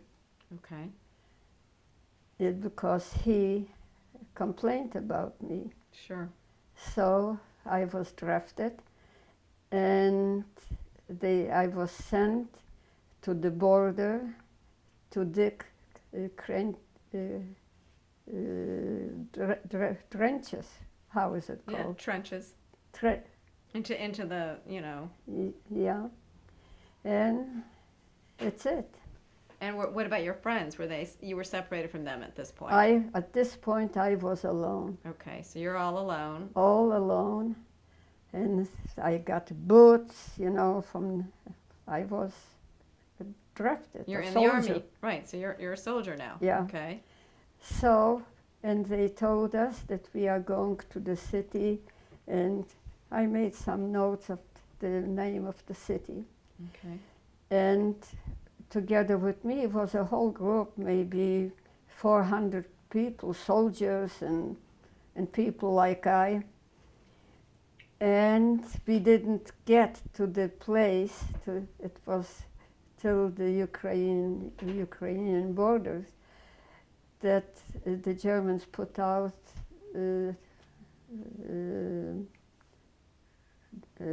how is it called? See?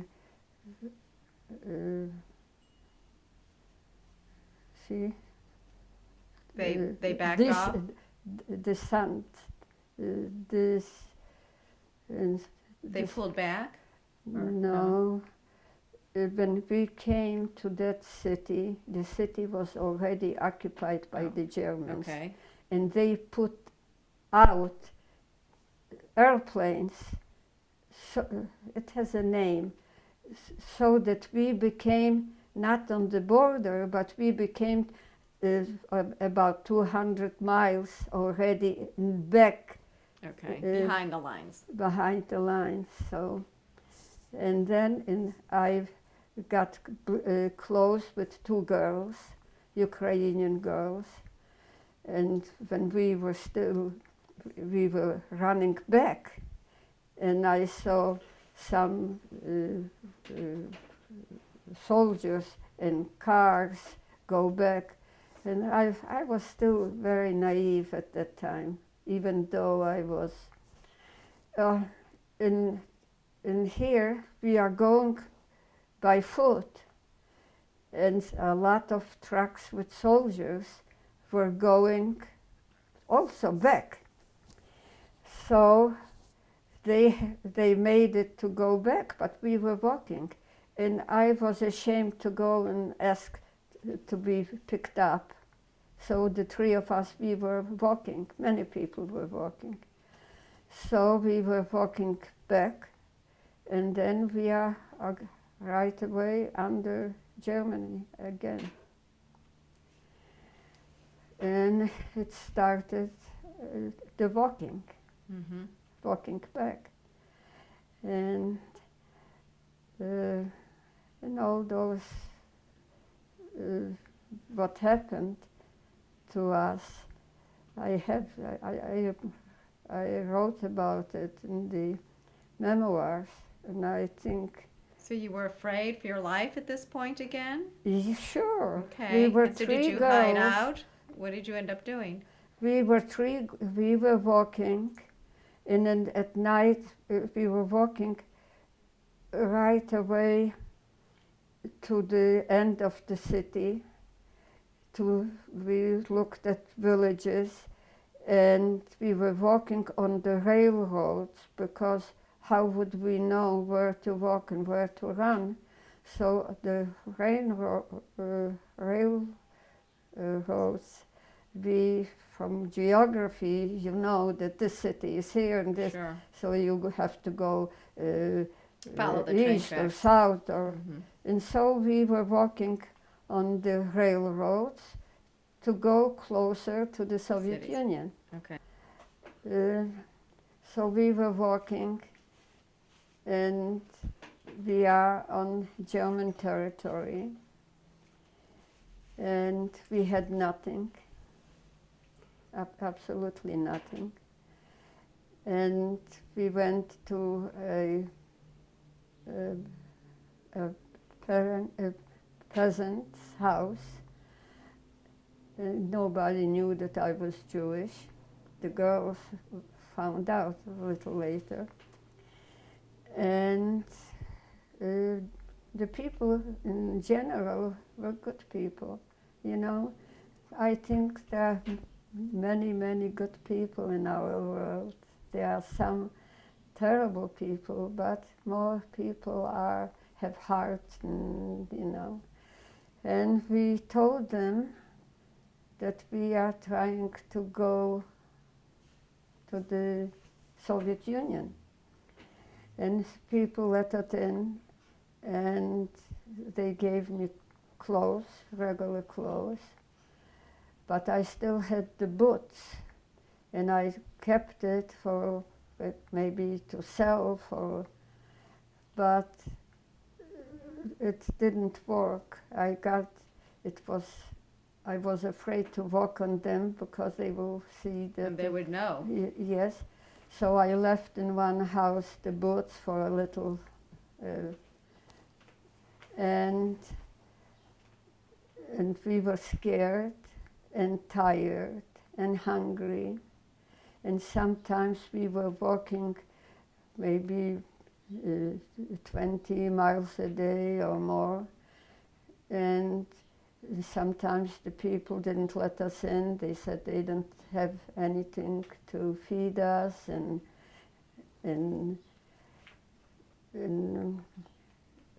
it was terrible and cold. It was already winter. And this is how we lived. So how long were you wandering like that? Altogether, maybe 2 months. Okay. And we were walking from one place to the other, and all the time, sometimes we would find a few potatoes in the fields from the collective farms, and we were like all other peasants, dressed in The Germans wouldn't, they saw us and we saw them, but we were some You were young, like peasants. yes, and, Okay. we were peasants. So in this walking, it was very long, and then the Germans caught us, took us to work for them. Okay. One time they took us to prepare chickens. So they took the chickens from a collective farm, maybe 50 or 60 chickens, and the three of us, we had to Pick the feathers out, clean them. yes. Okay. And at the end, when we did it and we cleaned they gave us a chicken and let us go. So Okay. that evening we had a chicken. Right, but you thought you were probably going to die. You probably thought they were going to shoot you, right? You know, I didn't think about that. Okay. Most of the time, I just was thinking to go ahead, to go to where I want to go. Okay. And I thought not all the time about my family, but when I thought about them, I thought that they probably don't live anymore. And we came to a peasant, to one door, and she said, I will let you go in. It's okay. We will let it go. But I don't have anything to give you to eat. But you can sleep on the floor if you want. So we told her we have a chicken. Oh, so she cooked the chicken, she had potatoes, and we ate a good meal. So, and this was going on, that every day was something different, and we were scared all the time. But when we were scared, I didn't think I'm scared to die. I didn't think it. I think it will be hard, and I'm tired, and I'm hungry, and things like that. But Well, did you worry this if the Soviet soldiers found you, you would be a deserter? If the Yeah. Germans found out you were Jewish, yes. or did you worry that just the men in general No, with when three girls? I didn't think that if I will see a Soviet soldier, I didn't even dream if I will see a soldier. I thought I would be, they would be just very good to me, that I dared and I won and I came. At that time, I thought that the Soviet Union was a heaven, Okay. and I was not afraid. Okay. So then, where did the three of you go? So, and there were each day different things. We were walking, and the Germans were flying overhead, and they were throwing something that the things in the field start to burn, and so on. And but I didn't think about dying. So until it took a long time, and I came back to Kharkov. But Kharkov was already occupied by the Germans. And I came to the place where we lived, and it wasn't that I lived there. There were people who have rented, let's say, and it's not normal, not during the war. So they had a room, maybe half of this room, and they still would take in rent out a corner with a bed, and people were living in the good times before the war in the Soviet Union. That was very hard with, Were you able to find your friends that you had, you know, that when you this- left? no, Okay.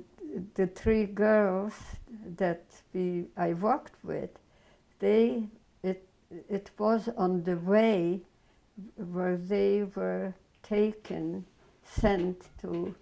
So when we came close to Kharkov, those two girls already went to their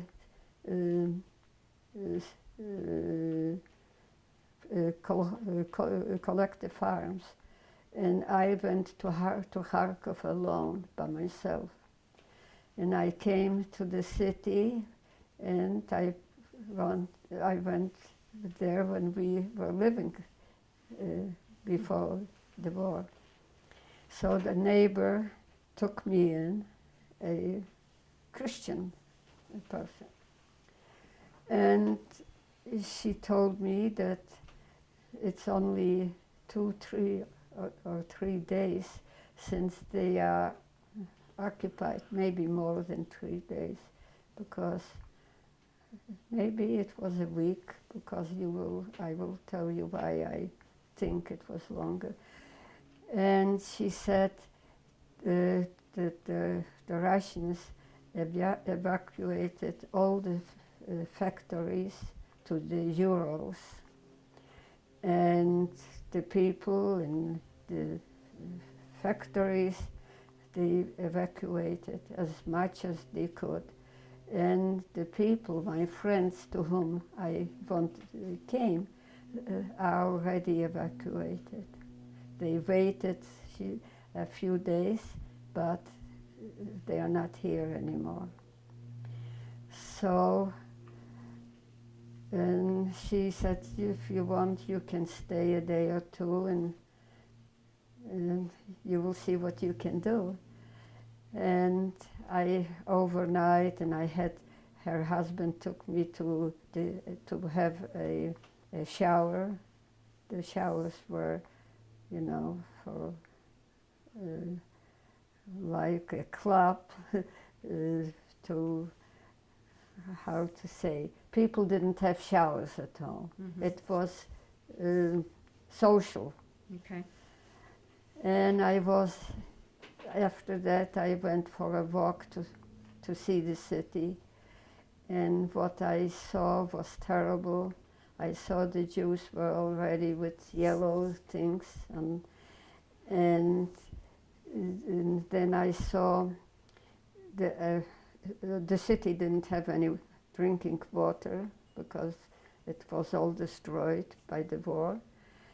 And I saw a barrel which was carried, and it was like 4 wheels, and on top of it was a barrel long, maybe from here to here, with water. And instead of horses, were people were pulling it, and in front was written, the Jewish theater artist. Wow. They were, how is it called? They were the horses. Mm-hmm. And it was so terrible to see that. And they were like, for a horse, they have to make the horse, Whip them. they whipped them to go faster and faster. And they had these yellow things on the back. Oh, it was terrible. And then this was already 2 days, I think. And then I went to go back. So I saw that there was in the middle of it is in English, where you park the cars. A garage? Not the garage, in the street. An alley? I don't know. Where people come and leave the cars and go. Oh, Doesn't matter. Okay, so you see this. okay, it will come. It usually comes back to me. There was a kettle on a also on On the lot, a on the... yes, a lot, yes. Okay. And people stay in the line to get to eat soup. Okay. And the Germans, they were screaming and keeping him straight in the line, but the Jews didn't have the right to stay in the line. And I saw they would take one. There was a Jew still with a beard, and they took him and threw them out from the line. And I didn't stay, so I don't know whether they probably killed them. Mm-hmm. So, and then I went back to this neighbors, and I said, no, I have to go. So, and next day, they gave me to eat, and they gave me some nuts to take with me. And I went out, and where did I go? To the railroad. And I was alone by myself. And I start walking. And sometime, I don't remember exactly where it was, that I got already so tired. And I said, it's as far to go back to my city to lodge as to go and try to get to the Soviet Union. Mm-hmm. And maybe I should turn back and go home and to be with the family. And what will happen to them will be to me. And I turned, and then I said, no, I'm going to try some. And then I was walking, and to the railroads, I saw a woman came. So right away I started to speak with her, and she was a Russian young woman. She was in the army, a nurse, and she got caught also, and now she wants to go back. So the two of you stayed together? Yes. Okay. And we stayed together, and we came to a place, and she told me her story, and we came close, and we saw a bridge of, it was in one place, it was a woods in two places. In the middle was the railroad, and in the bridge went like this over. Okay. And also underneath was a lake, not a lake, a river. River. Okay. And not very wide river, but the bridge was tall, and when it left across the river, it still was very high. So, and the bridge was broken pieces, and on both sides we know that there are some kind of soldiers, because we could hear, Mm-hmm. but we couldn't see. So we came, the bridge, the woods, and What are you the gonna do? other side of the bridge, railroads again. So, and what do we do? To go back or something? She said, you know what? We will cross this bridge. Wow. And it was so broken, I couldn't imagine to, and I think she saved me with that. And she said, we will try. Get across. Okay. And at that time, I didn't have anything with me, but I think it's not so. When I left Lodge, anyway, I had a towel and a little cover when you sleep. It's a blanket. A blanket. And I had it in a handkerchief, not Like a knapsack. yes, and it was hanging on my arm. And it's a whole story about that too, but I'm getting tired. Maybe you will come again. And we went to that bridge, and she said, we are trying. And here was a piece of some rails, and we were jumping from one piece, and I looked down. I never was swimming. I never learned to swim. Here is the water, and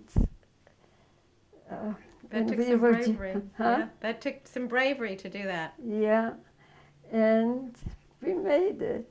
It took a long time. When we passed already the river, and here was just, rocks and things, but it was high. So when the river ended, I got rid of Your knapsack. yes, and I threw it down already, not into the river, but under the bridge. Mm-hmm. And I said, if we will make it, when we will pass the bridge, I will go back. And it was close to night. And we made it. Oh, we made it.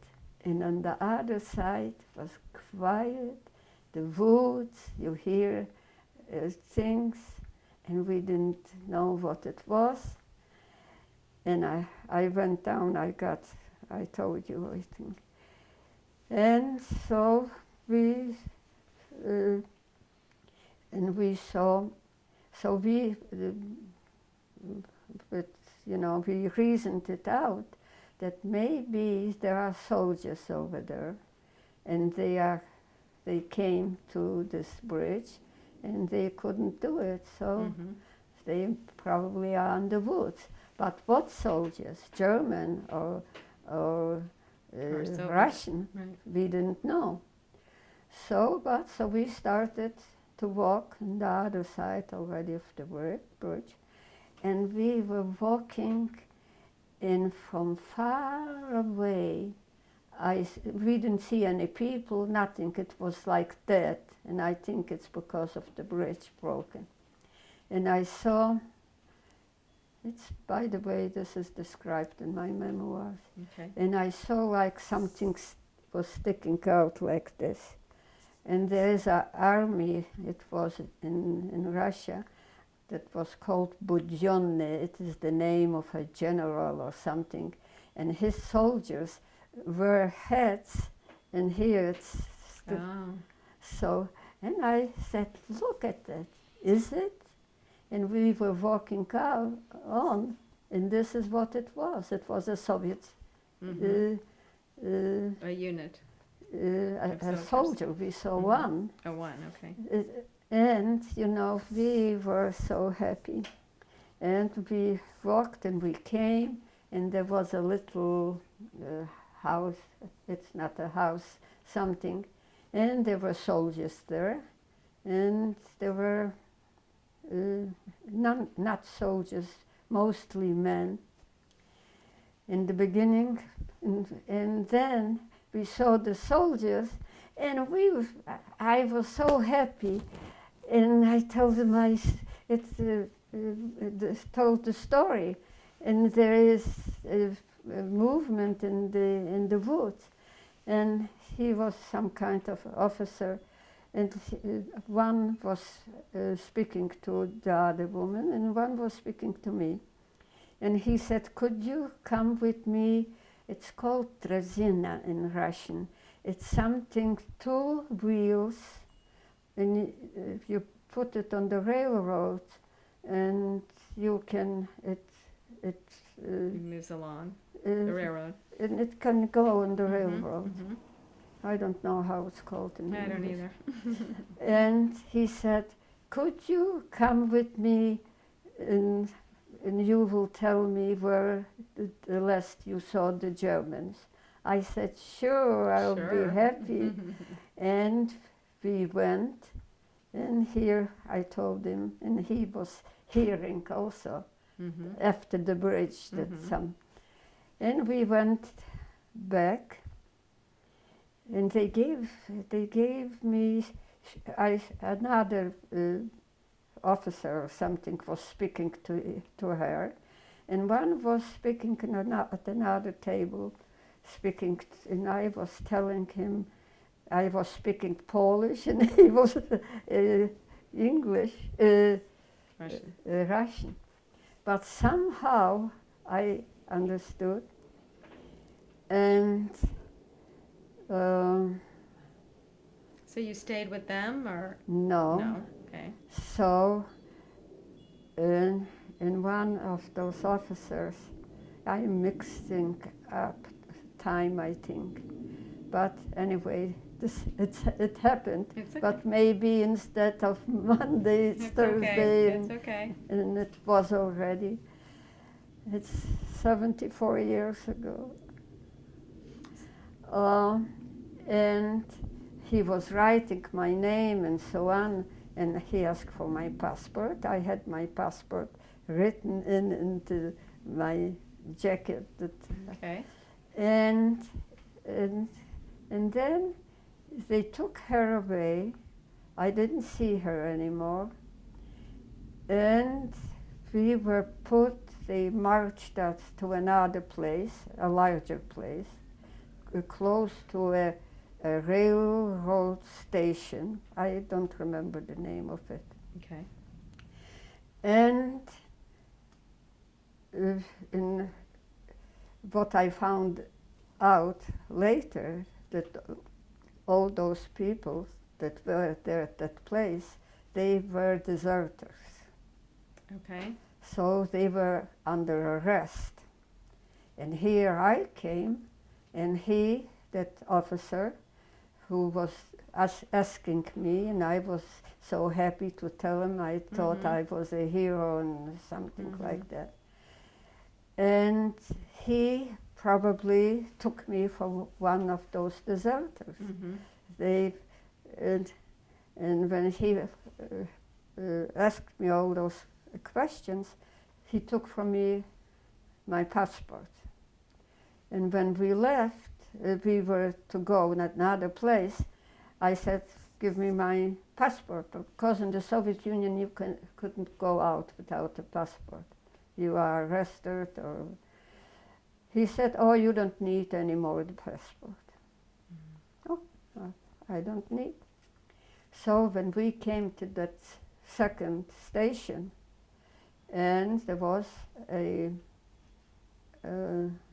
officer, it seems to me now that I think he probably was Jewish, and he started to speak with me and ask questions, and I told him exactly about Kharkov, about all those things. And he said, "Give me the passport." I said, "He didn't give back the passport to me." He said he didn't have the right to take your passport. So that took away, but if I don't have a passport, I cannot go to work. Only in the kolkhoz, it is like the farms, you were accepted without a passport. So, and I told him the story, And I saw he was sitting, what to do, you know, like that. Mm-hmm. I was 21 or 22. Mm-hmm. And he said he didn't have the right to, he took away only from those deserters. And he said, I will give you a paper and you go to the train. He gave me money for, Wow. for Okay. a ticket. And I told him everything, and he wrote down who I am and the name and so on. And go as wherever you want in the train. And if they will not let you in, go to a collective farm and show them this paper, and you will, they will take you to work, and you will have, how do they say, where to eat and to sleep right away. So I was waiting for a train. I couldn't wait, almost wait. It was dark, and I saw there was a village not far. So I just went out, and I went to that kolkhoz, and I showed them this. And sure, they let me wash and think and eat, and I went out to work. Okay. So, wait, let me think a few minutes. Yes. And I was in that kolkhoz. It was winter, and it was cold, and there were mostly women, and I saw there were refugees over there that ran away from Kharkov. And when I came in the next morning, there were Jewish people, and they asked me my story. Oh, and they said, oh, you did all that. You know, you are such a hero. When you will, after the war, they will write books about you and all that. So, and I went to work in the fields, and it was a very large collective farm. It grows wheat and many acres. Okay. And the collective farms, they paid the people according to how much work they do. So I was already in that collective farm almost until spring. So, and I worked in the field, and when we were digging holes, they had cows and all kind of, how is it called, livestock, and the livestock was dying out because of hunger and cold. They didn't have food to feed, so there were a lot of dead. So we had to dig holes for the dead stock. And it was very cold. I didn't have warm clothes anymore. All that I went through, I didn't buy any. And it was very hard. And in the beginning, after I told my story,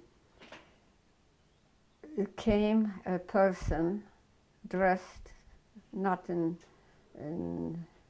not like a soldier, but a normal.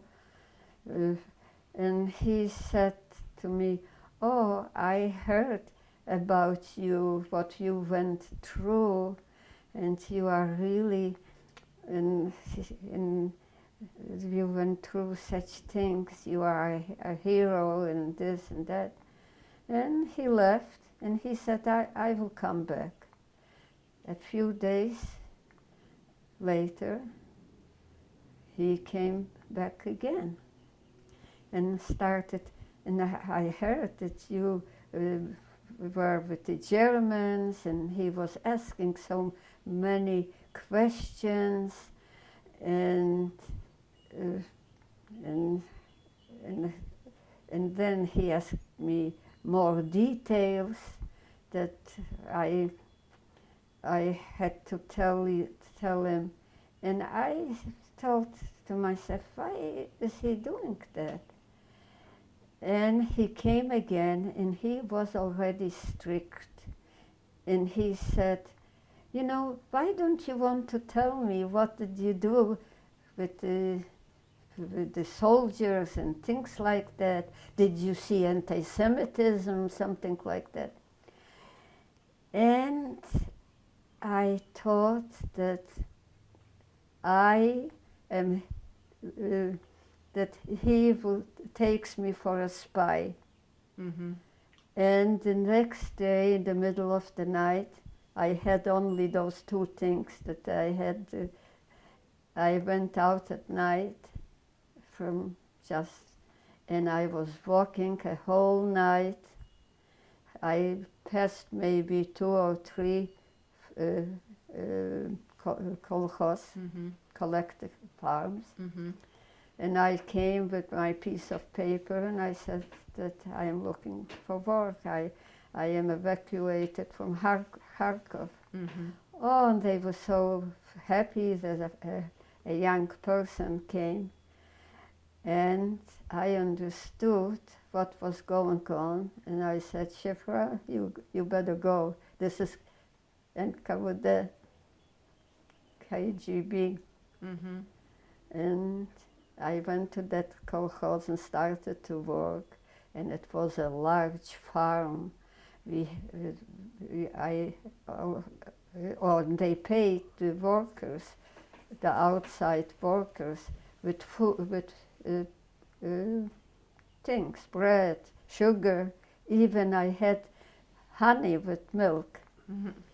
And I started to work, and in a few weeks later, it was spring, and I loved to work outside. But the fields are so large, and to know how much to pay Mm-hmm. the workers, you have to know how many acres he worked. Sure. So, and to walk is impossible, it's a lot of work. So they decided, the head of that, they will give me a horse and I will measure the acreage. A horse, Okay. me and a horse. So, and I thought, oh, and before that, I was a good worker, and when I worked, and I heard there were some young boys that were not ready yet for the army, and the rest were women or old males that cannot work. Mm-hmm. And here those young ones, maybe 15, between 15 Mm-hmm. and 17, and he started to speak about the Jews. They don't want to go to the war, they don't want to work, and they are lazy. And I said, "What are you saying? I am Jewish." He said, you are, how did he say, to make them to show off that they are good. They say, "You are a Jew would stay by the horse, and you are riding the horse like a Cossack. I couldn't make them believe. So they didn't believe you. No, No. no. So, and how the horse didn't have the part Saddle. to sit on it, Right, no saddle. no saddle.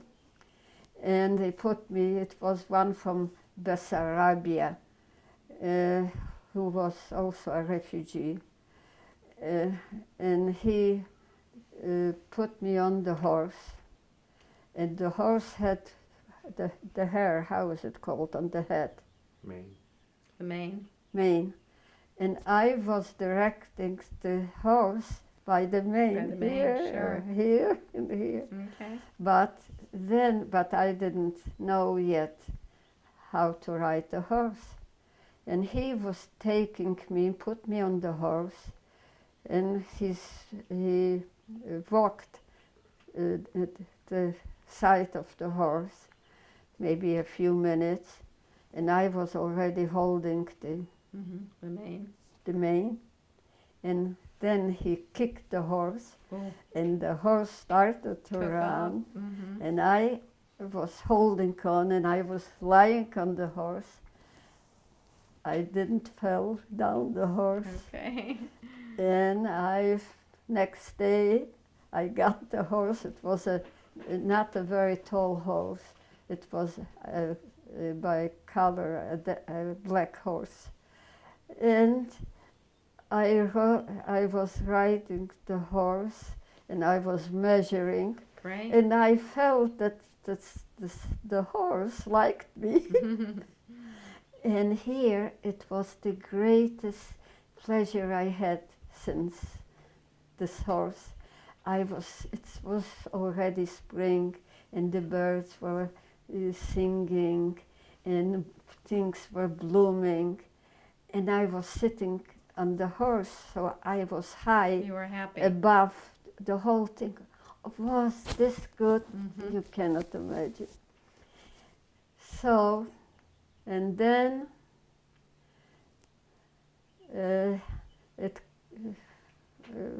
how long was I there? I don't remember, but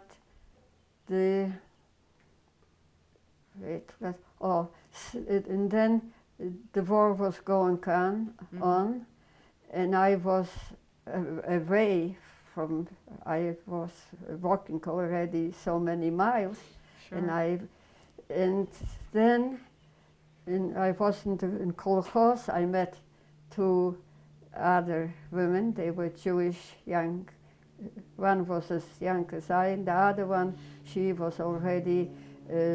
She was born in England, and she had already college behind, and we were keeping together. And here we hear that the Germans are close to Stalingrad. And yes, so, and we, in this kolkhoz, in Russian it's called kolkhoz, collective farm. I will be saying kolkhoz. We were, all that we were taking in from the fields, grain and all, we delivered it to the elevator, to Stalingrad, and to the railway station where the elevators were.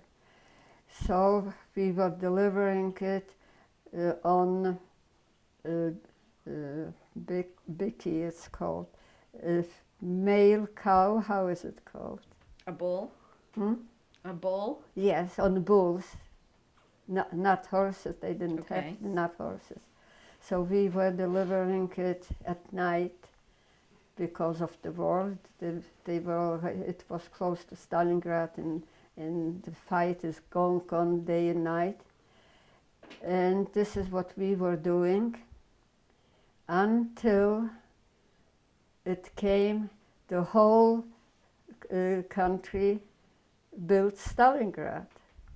And from that kolkhoz, I came to, like, how to say, Stalingrad looks like St. Louis. A big city.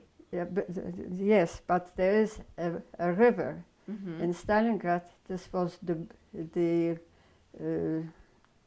name of the river Volga, Mm-hmm. of the river Volga. And here is Stalingrad, the main city with all the government was on one side of the city, and then like here on the other side of the river. So we all the three of us decided that we go to Stalingrad. It's like to university city, you know. Okay. And we will try to build Stalingrad. Okay, so you left the kolkhoz and went into Stalingrad. And went into to Okay. Stalingrad. So we went to work. Work. So they had the passports, and so the older one, she right away got a job in the medical school to teach Latin. She knew English and Latin. And the other one went to work just in the factory. And I went, and also the medical school was accepting students. So I wanted to go in. Most of the people didn't have the diplomas, you know. Mm-hmm. So they had exams. And I went to the medical school, and I showed this piece of paper that I have, Mm-hmm. and they said, we cannot accept you. You have to have a passport. So I told the director, Ezra Izrailovich Yoffe was his name, Okay. a Jewish, he Okay. was Jewish professor. And he said, I cannot accept you. And I went through the exam. So, and I made it. Mm-hmm. And he said, I need a passport. So I said, what can I do? He said, I don't know, go to the police.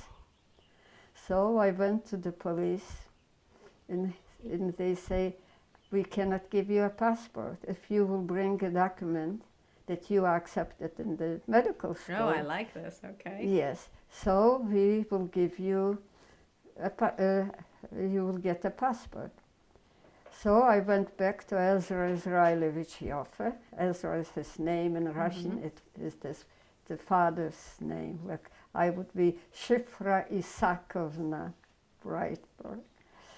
Okay, this is kind of... That's okay. So he said you were accepted? So I came back and I told him that they said that you have to give me a paper that I am... He said, I cannot do it. They will arrest me right away, because if everything is not clean, he is a spy. So I went back to the police, and he said, it will not help. I have to have the paper that you... So I came to Joffer again, and he said, "Oi," like that officer that in the book I write about him, and I say the good officer and the bad officer. He said, no. He saw a Jewish girl, a young one, and I told him all the tzuras that I have. He said, I am giving you a paper I am risking my daughter, he said. And I went, and they accepted the paper, and here I am in the medical school. Wonderful. And this is the time when I met Gregor, but I told you already. Last time, I Yes, think. you did. You told me that you met him there. So that's wonderful. So when did you find out about what had happened to your family? This is a good question. I did not know, but this is another part of the story. I met Gregor, my husband, and I heard the first time when we were in this place, that when we broke the Kristall Act. yeah. Yes. Anyway, I did not know, but when I was in Magnitogorsk, not Magnitogorsk, still in I made notes near the border where we were waiting. Remember when we passed this broke through. When we broke through and they gave us the floor with straw, suddenly the door opened and my brother-in-law came in. Oh my God. Here he is. What happened? And it was such a holiday. He said the war was still going on, that he got through, I don't remember through who, that his brother, it's also my other brother-in-law, it's a cousin, he was in the Polish army when the war started. And he was taken by the Russians, a prisoner of war. So he was as a prisoner of war in Kiev. Okay. Kiev is the Ukraine. And he wanted my brother-in-law, to come and to bring to Kiev his wife and their son, a little boy, 5-year-old boy. So he was working on it. I think there were people that you could probably for money, they would do some illegal things. Anyway, he came and he said he's coming back from Kiev, and he brought my cousin, his wife and the baby. And now he found out that from the Jewish, I think, forwards that I have. You don't know. I work and I teach from the Jewish forwards. So he found me, and he was in other places where people like me were there. Mm-hmm. And here he is, and he was telling me, but before I had some letters before the Germans attacked the Soviet Union through the Blue Cross, Blue Shield, yes? Blue Cross? Red Cross. Red Cross, Through the okay. Red Cross, they found me, and I got to Magnitogorsk. I got letters, and it is in the by the way, it is in the memoirs. I got a letter from my brother-in-law that all about the pogroms in Lodz and how they wanted to come and to cross the border, and they didn't make it, and it is in the memoirs. And my father was sold everything that they had, and he left, and he bought a horse and a wagon, and they came in one sewing machine, because he had this little factory. And they came to the border, and surely the Russians didn't let them in. And then this wagon turned over, and my sister broke a leg, and with the children, and they had to go back to, they went back to Warsaw, to the Warsaw Ghetto. So I was in touch already with my brother-in-law, and I knew about this. You saw two photographs of my two sisters, the one with the children, and I'm speaking about her husband, my brother-in-law, who came to see me, and he was also a cousin.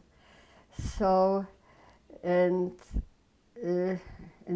I wrote, the first letter was short, and the Soviet Union and Russia were still brothers.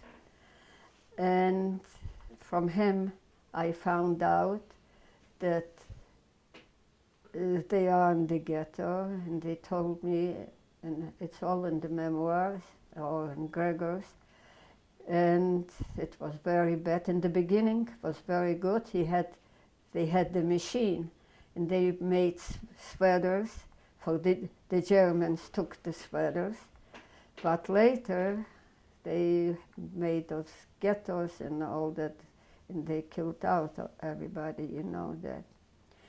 So, what was the question? So you're in Stalingrad, and you met Gregor, and so by this time, yes, you know, I was wondering how you knew that. So I knew that, and we sent from Magnitogorsk, we sent a package of food to the ghetto, to the Warsaw Ghetto. They received the first package. We didn't have enough to eat ourselves, you know, but we shared what we had. And then the second thing that we sent, it didn't come. And there's more in the memoirs. My father was a special man. He had ideas. He could do anything that his eyes saw. He's like my Mike is like my father. Well, at least he knew you got out, right? At least your father knew you had escaped. They knew in the beginning. Sure. Yes. So I think he had the hope, knowing that Yes. you would survive. Yeah, but he perished himself. Yes. They all perished. So, and then starts the story after I met Gregor. and you know how I met him and what we did. But in Stalingrad we have also, there were a lot of spies. People thought, like the person who came to me to the kolkhoz, he wanted to get me also to spy. I understand. Mm-hmm. And with Gregor was later, he writes about it. They tried him also to, and he said, oh, to Gregor, or shouldn't I mix in Gregor's That's story? fine. They wanted him to work for them. And when I came to Stalingrad, and they already knew about me and Gregor, and they asked me questions.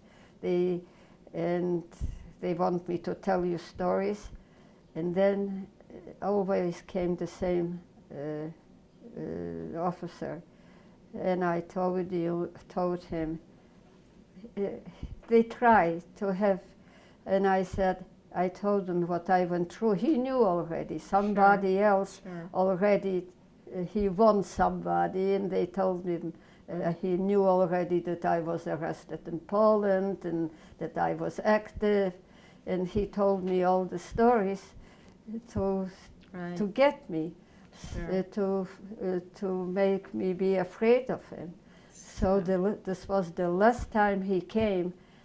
I said, so you see, I didn't do this and I didn't do that. I wasn't afraid for them. I wasn't afraid, and I am not afraid of you, and do what you want to do. And I don't want to see you anymore. Okay, good. And I didn't see him anymore. So you and Gregor, after Stalingrad, you went to Ukraine. You had Michael. Then you had David. You had Michael in 1948. You had David in 54. And then how did you get out of the Ukraine? How did you end up leaving? Oh, and in the Ukraine we started, first of all, there was already an organization, Polish, I forgot how it was called, to fight the Polish citizens to go back home. And it was an agreement between the Soviet Union and Poland.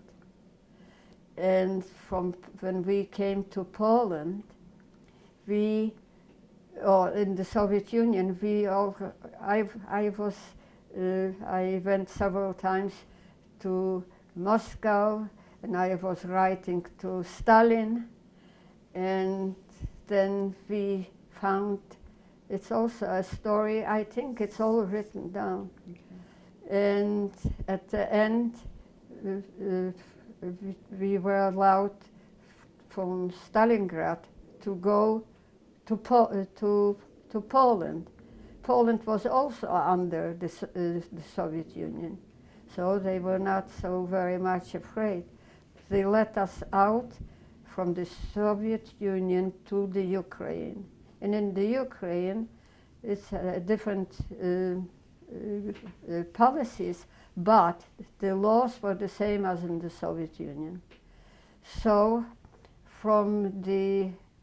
in the Ukraine, they didn't let us out, and then we applied to go to Lodz.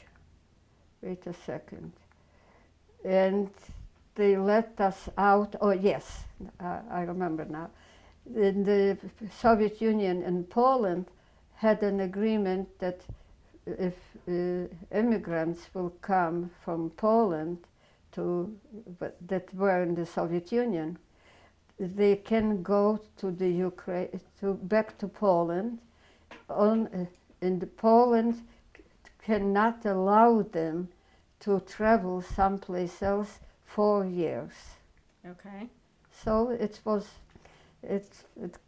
got better. Okay. And when we eventually came to Poland, it's in the book also.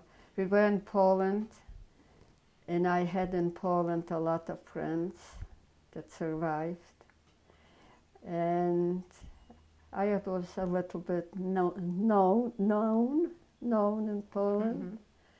Mm-hmm. And if I was offered very high positions but this was not our aim. Our aim was to go to the United States. They were here already, Gregor's two brothers. And were here. One was in Paris already. Okay. So from Poland, we went to France. It's all there. Okay. So do you think we finished? Yes, so you ended up, you spent your 4 years in Poland. You spent your 4 years? No, you were able to go? We went out from Poland for a vacation for 1 month to Paris. He found his brother. Okay. So in Poland, we had a hard time to get out, but I had a lot of people, friends in the government, And you got out. and they allowed us to go out for a month, but we never came back.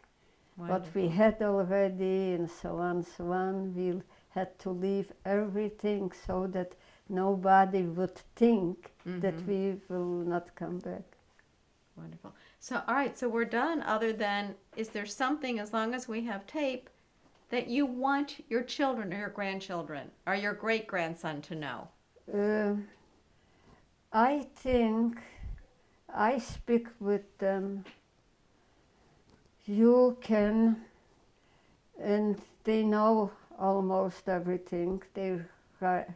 But to hear from others, a new source, to tell them things about their grandmother. I don't know if this means some, I don't know. Life lessons. I just mean, you know, you went through, they have not had to suffer through their lives That's the right. way you had to suffer. Yes. And then, and sometimes I am angry at them. Sometimes I don't think they love me very much. They say it, You know, I think, Shifrah, it's that no one can understand the suffering that you went through. You lost your mother at 12. You were put in jail at 14. You watched your father beaten up by the Nazis. You had to escape. It's tough. You've had a tough life, but you're 93. You're going to have your 94th birthday on March 19th.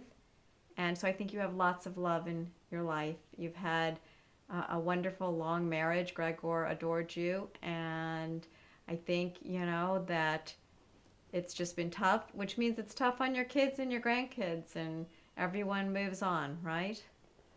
And has to live their life the way they choose. I don't know. They lost their mother, you know, so early. I think they worked very hard for school and work. Do you know how hard they work? It's hard. It is. Do you know what they are doing? But you've taught them well because you were so strong. So that you've given them. So that's what I'm trying to say. So you gave them your strength. But sometimes, you know, we have arguments. I don't like what they do. I don't tell them what to do. But, you know, I think that it is in every family. It is. One thing I know, that my sons, whatever, if they could do for me something, they will do it fast and more than possible. Because they love you. This I know for sure. The children, the grandchildren, they know what I went through. But they have their life, and they have a hard time to study and to be sure that they will achieve, and they are afraid for their future. What will they do and how will they live? And I will tell you, it will not take much time. For example, Alexander, my oldest one. You probably do not know him because... No, but we don't. That's okay. I just, you know, you've been through, I just think it's incredible, your history, and that now you've told your story and you wrote your memoir, that people will learn from it and your family will learn from it. So, I hope so. It's all I think I can do. You've done And a lot. I am not finished, you know, I'm still speaking to people. It is very... And still, you know, people read it and still give me gifts for it and Wonderful. And write notes. And that's why I want to thank you. Thank you for putting your story on videotape so that we have it. You can send a bouquet for my birthday. Okay. Thank you. I am kidding. No, I know, but it's coming up. You see, 94. I am sure I will have. Lots of lot bouquets of of flowers. I Absolutely. love flowers.